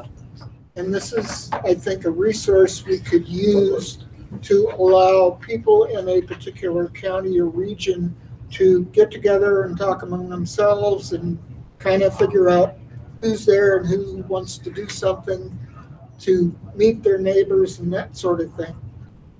That's something we're not doing right now. The third thing is we can offer them posting a county newsletter on their website through some sort of a affiliate news page where people in the county could come and see what they're doing, what's going on in their county, and what other counties are trying to do. And the fourth thing is the state party could notify everybody in the county of the existence of the Facebook page and newsletter page updates. So those are things that I think the state party could do for these local groups that we're not doing right now. The second part of this is dealing with the actual volunteers. And we get probably 3 or 4 volunteers every week who want to do something. Either they're interested in the local group or issues or whatever it is. And right now, they seem to be dropping into whatever void happens to be there.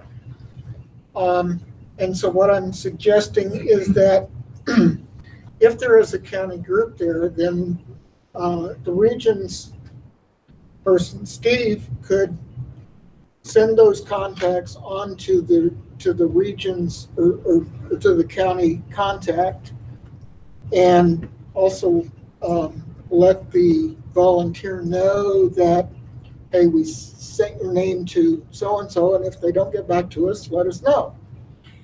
Well, it seems to me that this falls into the wheelhouse of both membership as well as regions.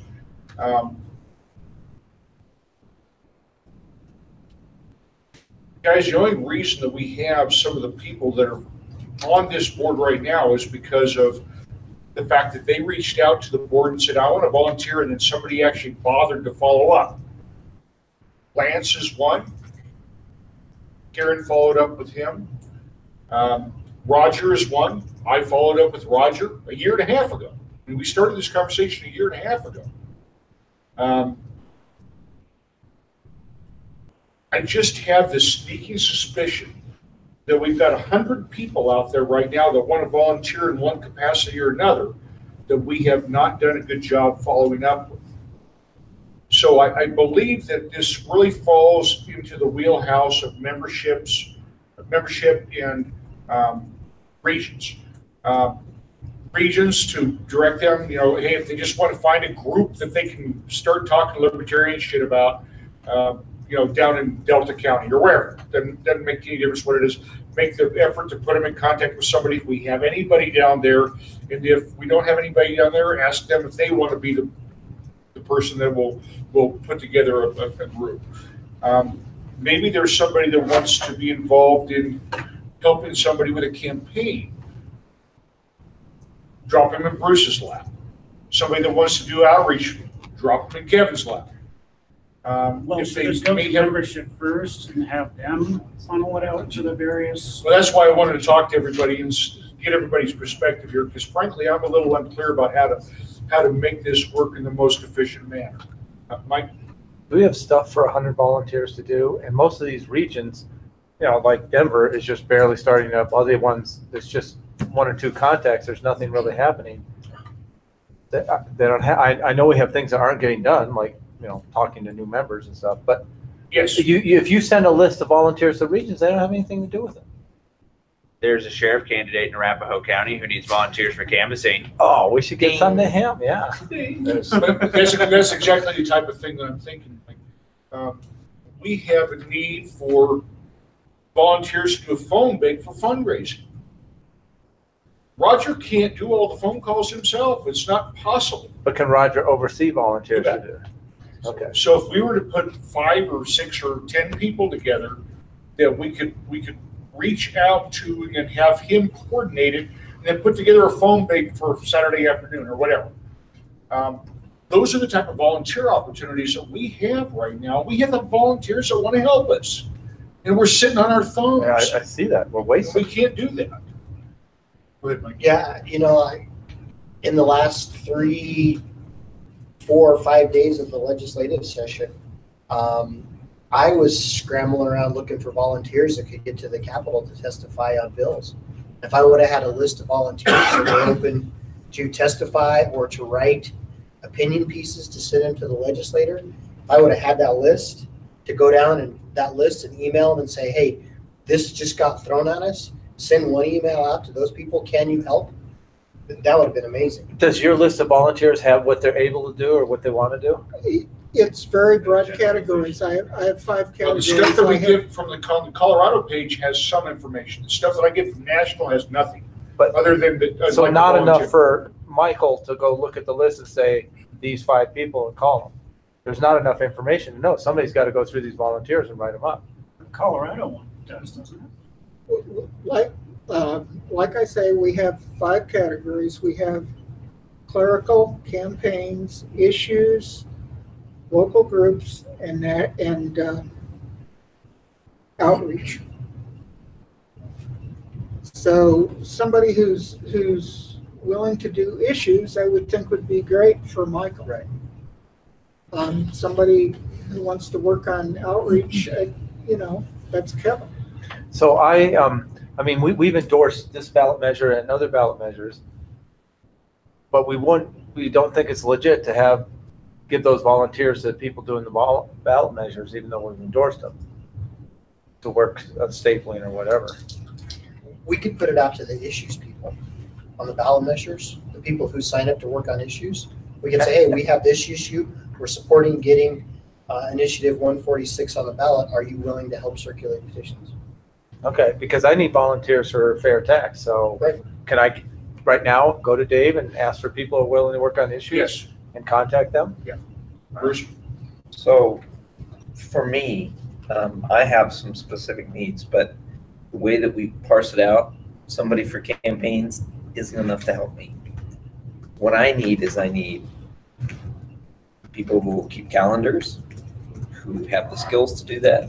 I need people who will keep books and who have the skills to do that. Well, we have the category for clerical. So where I was heading with that is, Lance, what did you respond to that Karen put out as a request for help? She put out a request for help on Facebook, correct? No. How did you find her? I was friends with Karen. So I just messaged her and said, hey, I do this, this, and this on Facebook. And I. Okay, so she didn't reach out. But She she responded back, and that was critical. Yeah. All right. You know, Mark, is this something that you'd be able to jump in on and help? Do you have the time to do that? Specifically what? Well, we need somebody to help us to boil down the volunteer offers that we're getting and then get them shipped off to the right director to put these people to work. To make the phone calls. I could probably work up a procedure for that. Yes, I'd be willing to help with it. We're talking about 3 to 5 a week, maybe 10 a week on a real heavy week, but we're not talking about a lot of people. But you know, 5 a week times 52 weeks, that's 250 people. We can't let those people slip through our fingers. Is there a way to automatically scrape the new volunteers from the list each week and send them to me in a file that I can then work with? Yeah. David? Yeah. Yes. David says yes. So, Mark, as the vice chair, is that something that you're willing to take on, to scrub all these people and then ship them off to the appropriate director? They can put them to work? Yeah, I can do that. If somebody says that they want to be involved in a beer drinking group down in Trinidad, you know, find a bunch of guys that are getting together and talk about libertarian stuff, and just ship, you know, just send them to that county contact person. We have to be real careful not to spend too much time on each one, but we need to reach out and touch everybody. David? Do we want to handle all the work at the board level, or do we want to push this down to the county level as much as possible? Well, I would. The county level is only good for one thing, and that's just for people that want to get involved with a social group that wants to talk about libertarian stuff. All of the other stuff where we're putting people to work, we need to keep at the board level, I believe. Okay. Well, then, what I would actually like is all the ones specific needs in the county for. Well, yeah. I'd like all the ones that have the local issues tag, and then I can send them on to the county because there may not be anything there, and I can decide whether or not, you know, how to present it and say, you know, if there's contact, I can send it to them. Otherwise, I might be asking if they want to start a group, you know, so. Okay. I'm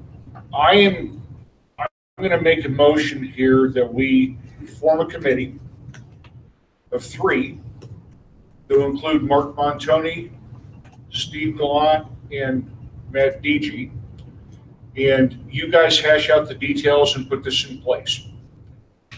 Do we have a second on that? Second.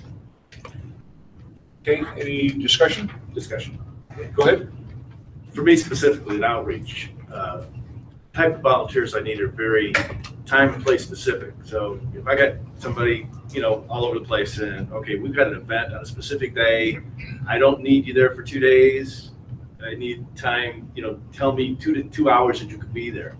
I mean, that's kind of difficult to handle in this process, because it's not, a lot of this stuff is, okay, here's a task that you could do at home in your own time over an extended period of time. I need a body in a place at a time.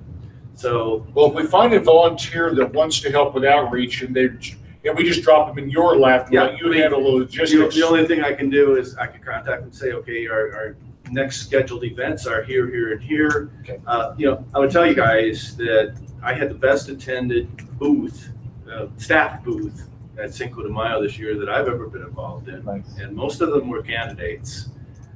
And it was almost overkill because I like to have 2 to 4 people. And there were times when we had 6 and 8 people in the booth, and they didn't stay for 2 hours. They stayed all afternoon. They stayed all day. Thank you, Bruce. Thank you, Roger, wherever you are. You know, Eric, Kat Martin.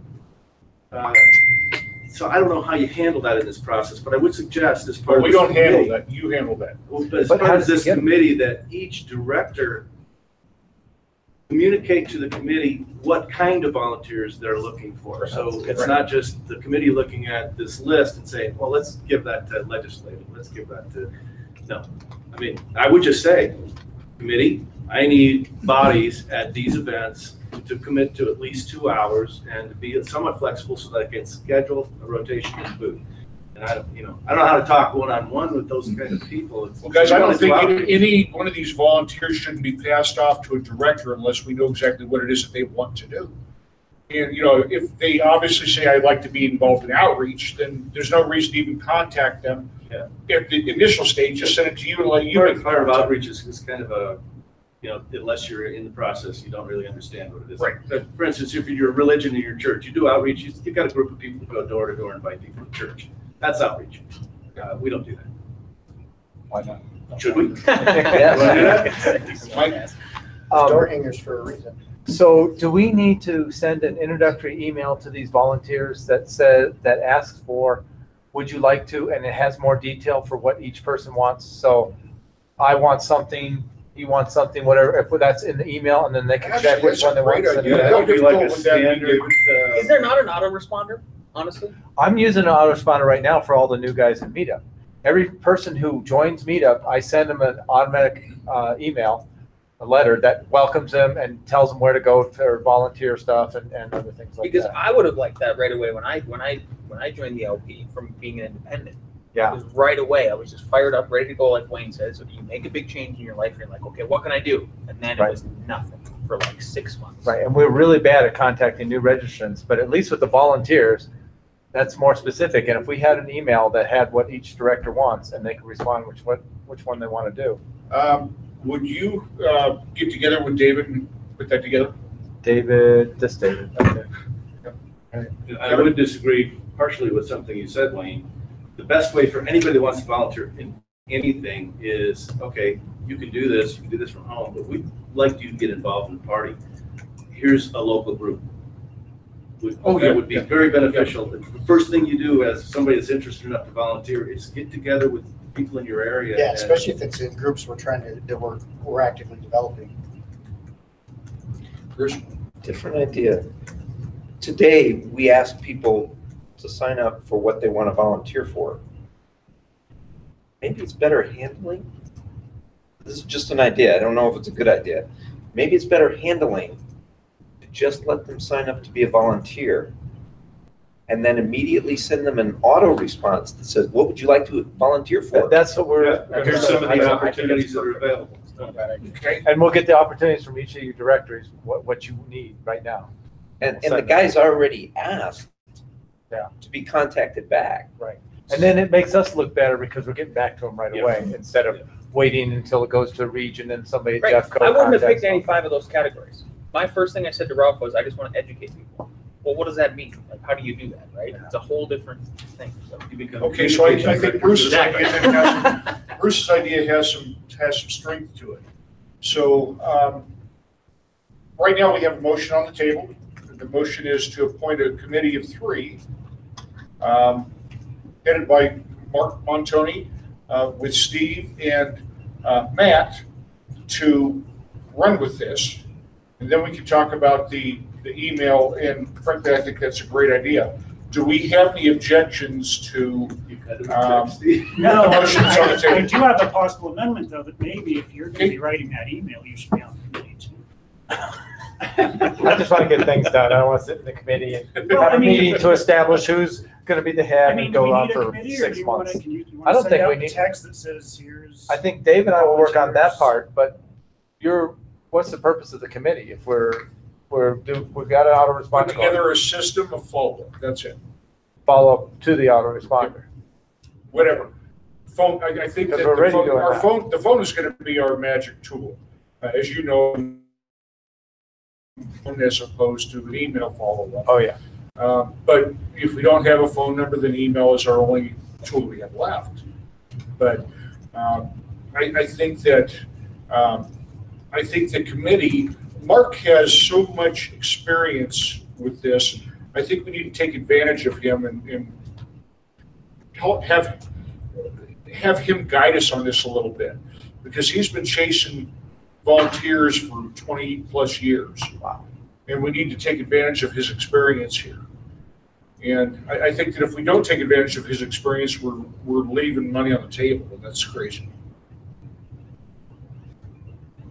So we're back to that same motion. Do we have an objection on appointing this committee? No objection? Okay, Mark, would you reach out to Steve and Matt, and you guys can just do this on the phone and come up with the game plan on how to make this thing work. Okay. Then, thank you. Mark, or excuse me, we're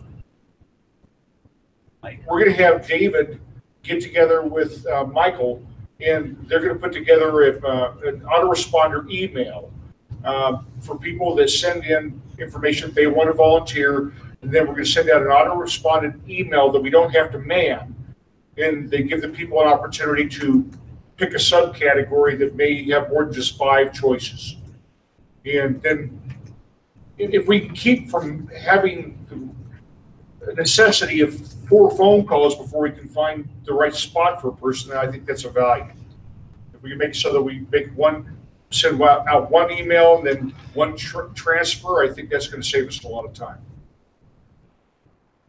Mechanically, how does this work? The autoresponder goes out and says, "Thank you for your interest. We have these opportunities available. Please, Which one would you like?" And then they send it back to who? That has to go back to David. Well, that would go to David, but I think at that point, that's where David would send it out to the. But maybe that should go back to the committee that would say, Mike Stapleton, we have 7 people who said they want to monitor the legislation. Is there some maybe specific email address that it goes back to? Volunteers at LPCO Colorado.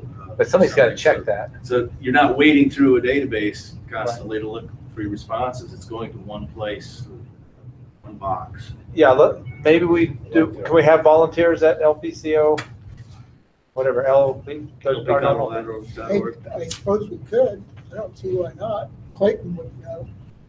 Can we add an email address like that? Okay.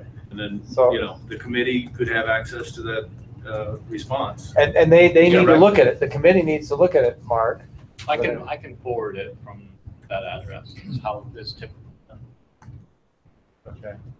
To the committee, to Mark, maybe? Okay. Guys, we need to figure out a way to make this not take a lot of time. Right. The amount of time that I spent chasing phone calls and volunteers over the last year and a half, I mean, 15 hours a week. But see, if just Michael is calling the ones that want to review legislation. Oh, yeah. Then you don't have to chase them in general and find out what they want to do. If we've already pre-sorted, and then he's calling them because he's getting volunteers out of it. But he's only getting the ones that are actually interested in it. Right.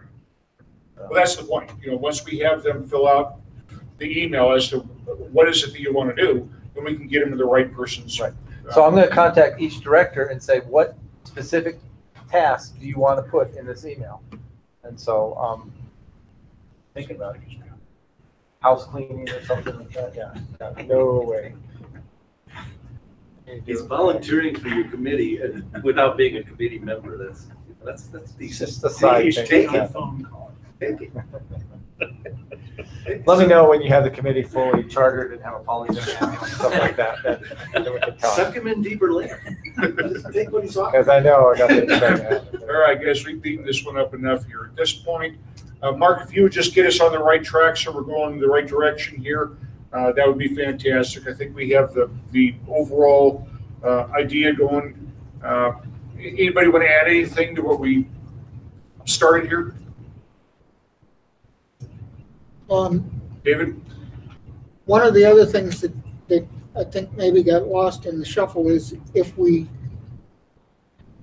don't have a county contact someplace, not only ask them whether or not they'd like to do that, but also to say, hey, we can send everybody in your county a notice that your Facebook group is open for chatting about local issues and stuff, and maybe that will encourage them to get active and maybe do something that way. It's funny, when you give people the tools to go forward, a lot of times they'll jump in and they'll do some things that they normally wouldn't have done. And so I think we're on the right direction. I'll relate a story on a volunteer that I just learned about the detail of this past week. A year ago at Cinco de Mayo, Kat Martin responded to a call for volunteers to work in booth. She had never been involved with anything in any political party ever. She came and she worked both afternoons from 4 o'clock till closing. She came back to every event we've had in the Denver Civic Center Park. She is now a board member of the LP of Arapahoe County. She is a federal candidate. She, she's everywhere. And a year ago, she was nothing. And Because we reached out. told me personally, she said, Yep. the only reason I'm doing all of this stuff is because you got me into this booth a year ago. Well, guys, that's what it's all about. We all had to start somewhere. And it's our responsibility to grow this party. We're not gonna do it if we don't reach out to people. It's that simple. All right, guys, we got a bunch of stuff, so I'm gonna go on to the next item of business here. Additional backup storage. David, tell me what you think are, I think Lance, you had a position on this as well. Tell me what your thoughts are. I'm easy going with Amazon. I think it's like $60 a year for 15 or 100 gigs. Was it? I don't remember. It was a lot. That's Amazon. Yeah. And can we tie that into the Gmail account that we have right now without losing our grandfathered position? 100 gigs for $12 a year. Very cheap. Holy crap. Or a terabyte for 60. That's 99 cents a month. Terabyte for 60. Right. I don't know why we'd have to physically link it to our Google account. I'm assuming I would just sign up as database manager at lpcolorado.org and we'd have a password and What are we using it to store? You can archive archive stuff. Somebody, Lance, was it, or somebody gave me a stick with 500 megabytes of stuff on it. There's a lot of like videos, Graphics. graphics. Very heavy. We're good on Google Drive right now. I just looked. We're at like 8.5 gigs out of 15. So I mean, I had to clean it up like crazy, but Yeah, The it'd be nice question to have is- a dumping ground. Is this something that we need? I think so. At $12, yeah, we I need would, it. I would put the backups on there. Yeah, other than just I was gonna get get backups. So you gotta, Go ahead, Clayton. The other nice thing about Amazon, and this would change the pricing a little bit, I don't know, it'd probably be better just to go with if we need to upgrade it to terabyte, probably do that. But Amazon Prime, and it could go away in the future, but if you have Amazon Prime, you can get unlimited photo storage, and it keeps it at whatever resolution, like even the RAW files, if you know what a RAW file is. It'll keep it, like if you upload your photos to Google, and you have to go to their free service, they'll compress the heck out of your photo. But for Amazon, if you have Amazon Prime, you can back up unlimited photos at arbitrary resolutions. So that may or may not factor into the pricing, depending on how much pictures specifically we have. I don't think pictures are that much. I mean, they're graphic files, but they're not really. As long as we don't lose our grandfathered position with Google, I'm okay with any proposal. If you guys think we need to do it, let's put a number. Lance, would you make a motion with a number on it so that we can make a decision here? yeah, motion to purchase the. What do you think? 100? Or do you think Start out with 100. Let's start out with 100. I think that's fine. Yeah, motion to purchase 100 gigabytes for $12 a year, Amazon. And then I can send stuff to that. I mean, I got a lot of graphics files and stuff from over the years that we could.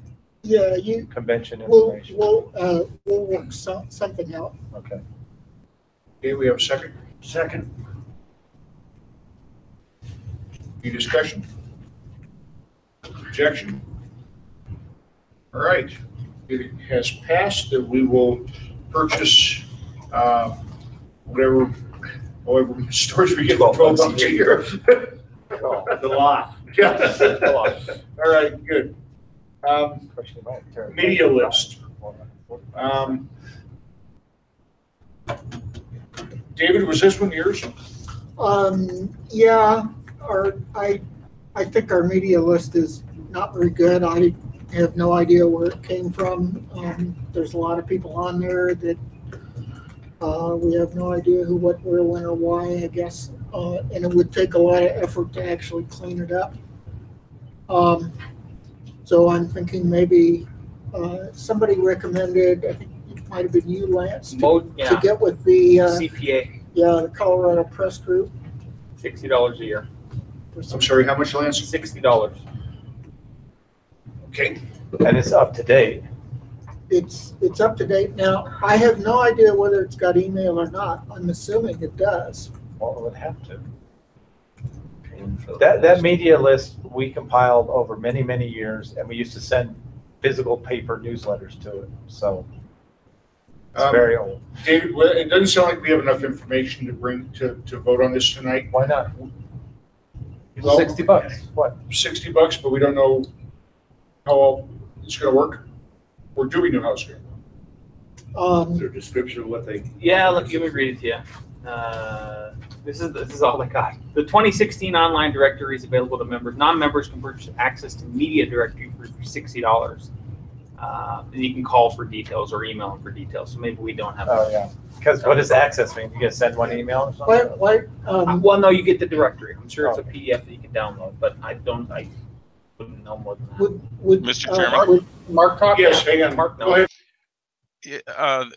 Usually, if you visit either the office or call one of the staffers, you can simply ask them what is included for each listing. The one that we had in Virginia, which is why I suggested calling the Press Association a few weeks ago, they usually supplied, besides the main business name, the main media name, they would supply with that the phones and emails for specific desks. And if the Colorado Association does the same thing, then that would probably serve our purposes just fine.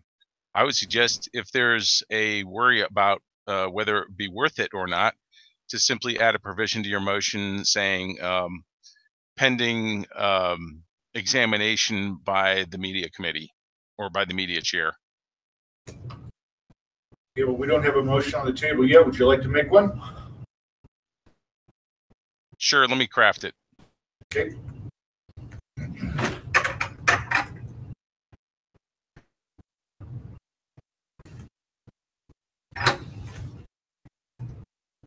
And Lance, you said that the amount of that was $60 a year? $60 for an annual directory. Okay. I was going to suggest that maybe you call them up and ask them, okay, do you get a spreadsheet? Does it have emails? Yada, yada, yada. Well, all it kind of gives you, it says, if you go to the next link, it says, attaches a PDF of our media members' information, listed in alphabetical order of the main city they cover. But then you got to parse a PDF or somehow. Some of them are okay, easy to do, but others, you're going to be hand typing it into a spreadsheet after you get it. Yeah, exactly. You might be able to parse, like you said. It depends on how they structured it. I'd ask them for an Excel file. Hey, did you want to read the motion, or did you want me to? You can go ahead and read it. You'll be a little clearer. We can hear you fine. Go ahead, Mark. We can hear you good. Okay. We move to purchase the CPA media directory pending examination and approval by the communications director. Second. Okay. Any discussion? Objection? Okay, that passes. Thank you, Mark. Go ahead and run with it, Lance. Okay.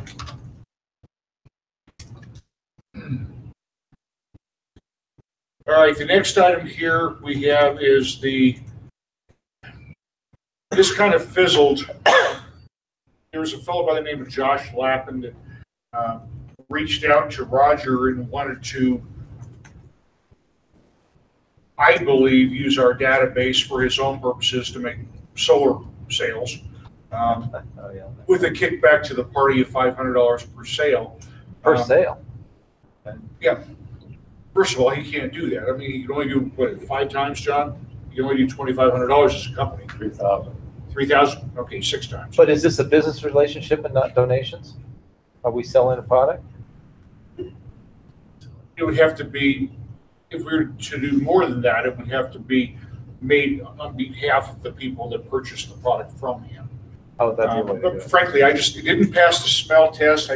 I told Roger I'd keep it on the agenda just so if anybody had any opinions, we could talk about it. But this to me it just doesn't pass the smell test. Now, I did something similar to that when I ran the ad in our convention. But, in my ad, I said, anybody uses me to buy a house, I'll give $500, donate $500 to the party. But that's a little bit different.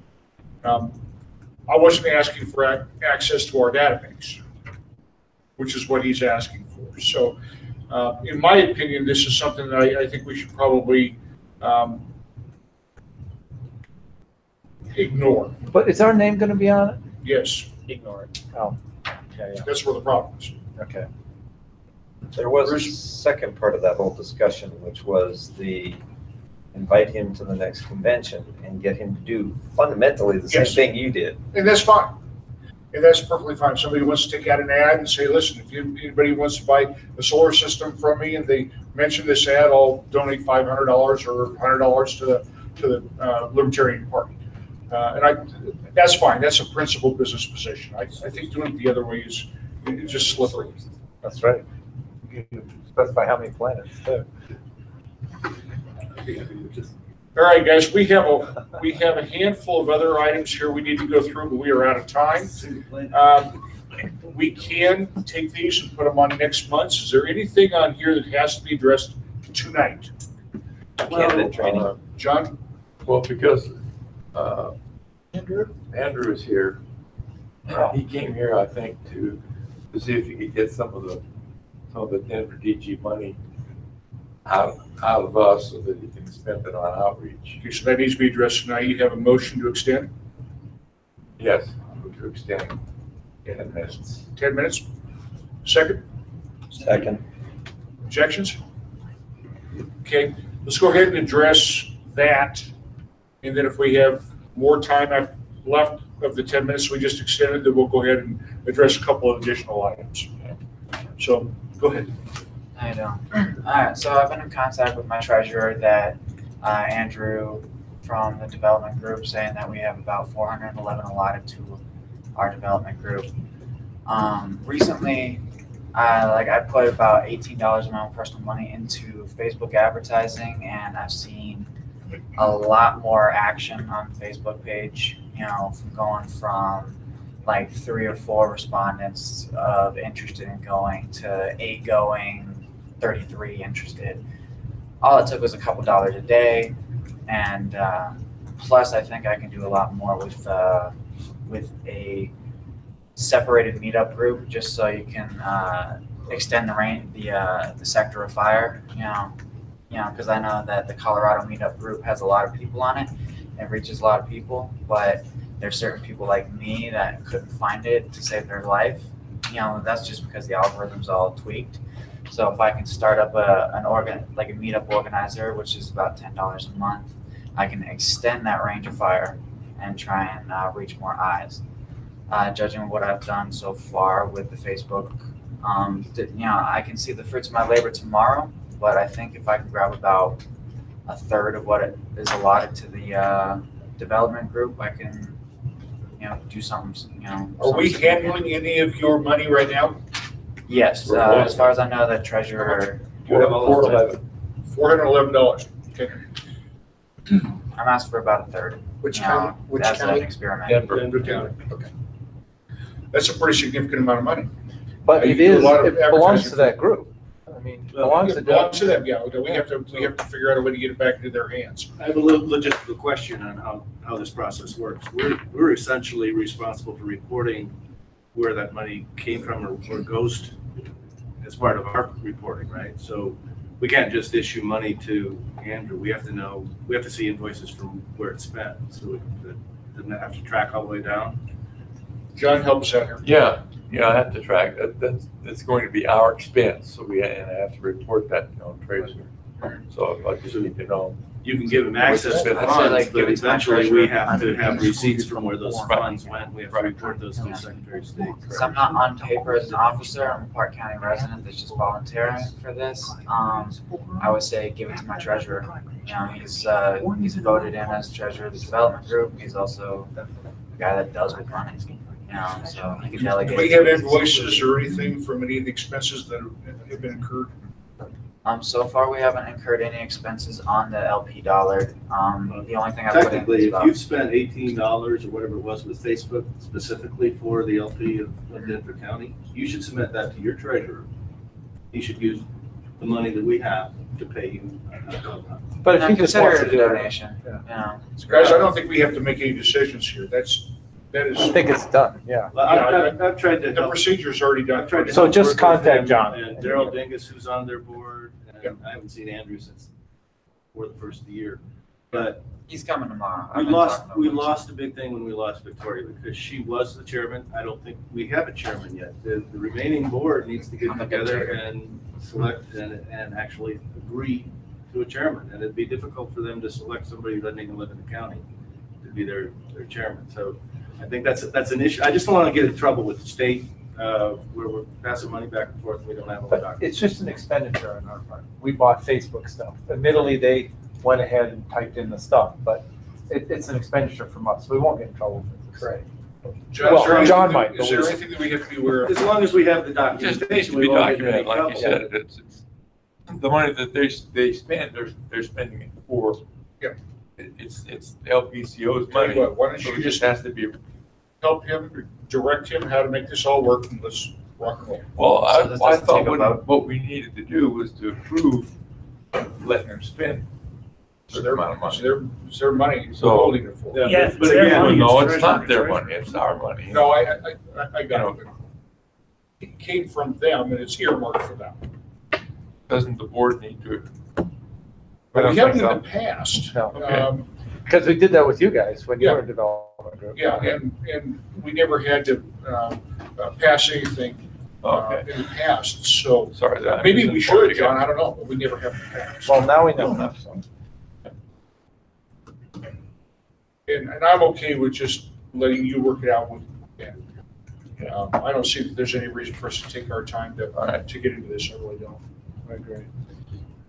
Okay, that's close enough to the end of our time. We'll put everything else into old business next time. Bruce, is there something else that has to be addressed tonight? Kara Schultz. Say again? Kara Schultz. If she's coming, she's got to come.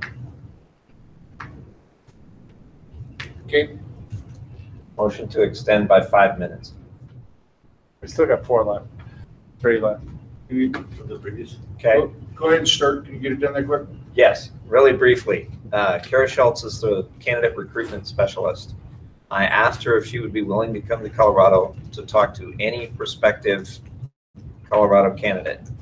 She tentatively said yes in the discussion with LP National. That may involve somehow doing a thing like we did with Cinco de Mayo, where the board pays for her airfare or some other part of her travel and then gets reimbursed by donations from somebody. Can we still appoint candidates? I think we're past the deadline, even for a No. vacancy committee to appoint candidates. For candidate committee, for vacancy committee, we have until August 26th. Really? Yes. However, we That's have the primary. some really weird Candidates. districts to appoint people into. He sounds good. Yes. So what are you proposing?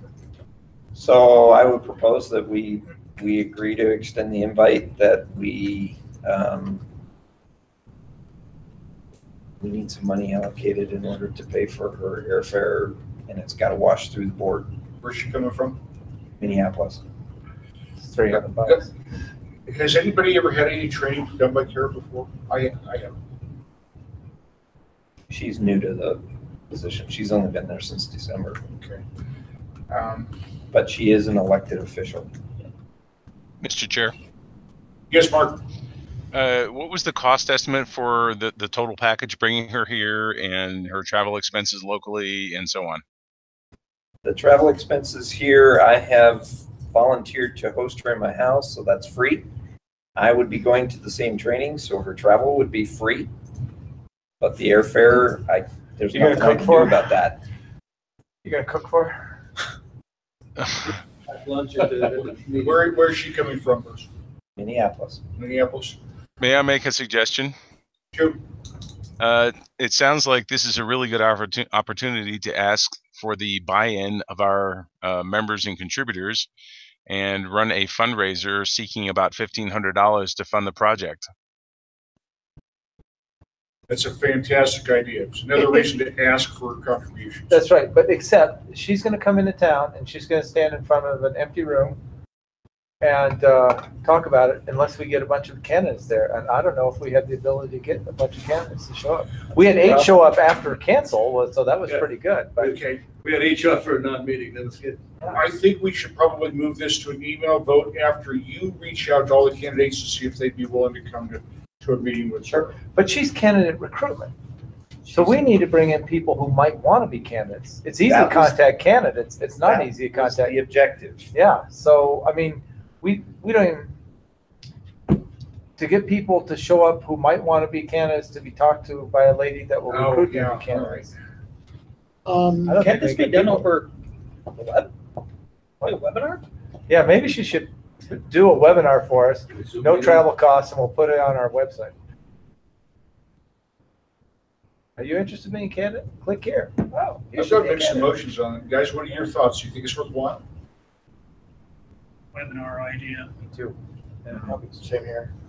Okay, so it looks like the consensus here is that most people aren't in support of paying her travel expenses, but if we could do a webinar, that'd be good. Go to the meeting. At least that way we can see this time around how much interest the webinars first as opposed to spending the money to get somebody out here. There, in my experience, there will be a radically different response between a webinar and a webinar is typically only an hour. And there will be a radically different response between a webinar and somebody in a room. But how do we find- I can't say How do we that get the would be people? more or less, Right. but Yeah, how do we get potential how do we find potential candidates, let alone get them in the room? Because if we know how to find potential candidates, we should have sent out an email in January, got them to come to the convention, which we didn't do. Mark, Yeah. that's based upon your experience, what are your thoughts on One this? of my frustrations is nobody did anything in January. Right. But you think you could have reached potential candidates with an email? Mark, you still with us? Yes, I am. I was waiting for a break. Okay. First of all, do we have a do you want to be a candidate page on our website? Dave has a good answer. We have, on the main page, there's a checkbox for, do you want to volunteer for campaigns? That's one potential source. And under the run for office tab, there's a checkbox for, yes, I want to be a candidate. So we have 2 different flags. They're both tagged in the database, so we can email them without spending a lot of time looking for them. We know who they are. Okay, that's good. So it's a matter of crafting an effective email that says, hey, we got this great thing going. You know, come out and see it. we also don't need to limit it to libertarians. It is Okay, a libertarian message. Go ahead, Mark. I was just going to say, okay, I have a couple of suggestions to make, but I'll make them via email. Okay. Mike? I'll make a suggestion now. How about we send out an email and say it's $10 and sign up, and it'll be in mid-July, and then we'll see if anybody signs up that's willing to put $10 up. Then we know we have something that's willing to bring the people in. Plus, we get $10. I like that.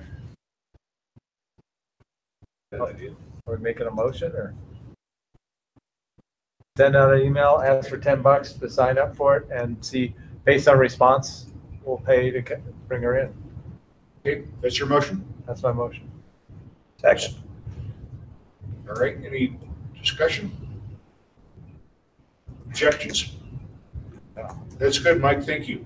Okay, you're welcome. Okay, we're out of time for tonight, guys. Could I just make a quick appeal before we abandon this? I will not be here on June 2nd and 3rd. Let everybody know. People's Fair is going to happen. There may be big space where this booth's supposed to be. I need 2 men in a truck. I need somebody that can come to my place and pick up all booth material, get it down there, make sure. What's the date of that, Kevin? It's Saturday the 2nd, Sunday the 3rd. of June. I think I have, John Kyle has volunteered to kind of be the man that's gonna be there the whole time and run this. So you just need somebody to drag the trailer down? But I need somebody to haul it down, get it set up, come back, pick it up and bring it back to my place. I believe Barris and I are also in, and I think we've said that. I have a truck. I know where your house is. Okay. Are you, can I count? Yeah, I'm volunteering. I will get you all of the Thank details, because you'll get the map and the car pass and everything so that you can get into the site. You're my man. Thank you. I've done all this before, right? Well, Like, actually, the full booth is a little bit bigger than what you had before, so I put it all in the, or get a roof rack. I do, and a box on it. Because I do have it broken down to where it's a limited number of boxes, but they're big boxes instead of the little boxes I gave you. Yeah, I've seen it. I've helped you load it Yeah, before. okay, you saw the truck when we left Cinco. And I saw last year. I will count on all of the wonderful volunteers that showed up for Cinco de Mayo to be there too, on the candidates. Guys, we're out of time. I'm gonna go ahead and see if we have a motion to adjourn. So moved. Second. Objections? Okay, Nate, continue to have your conversation.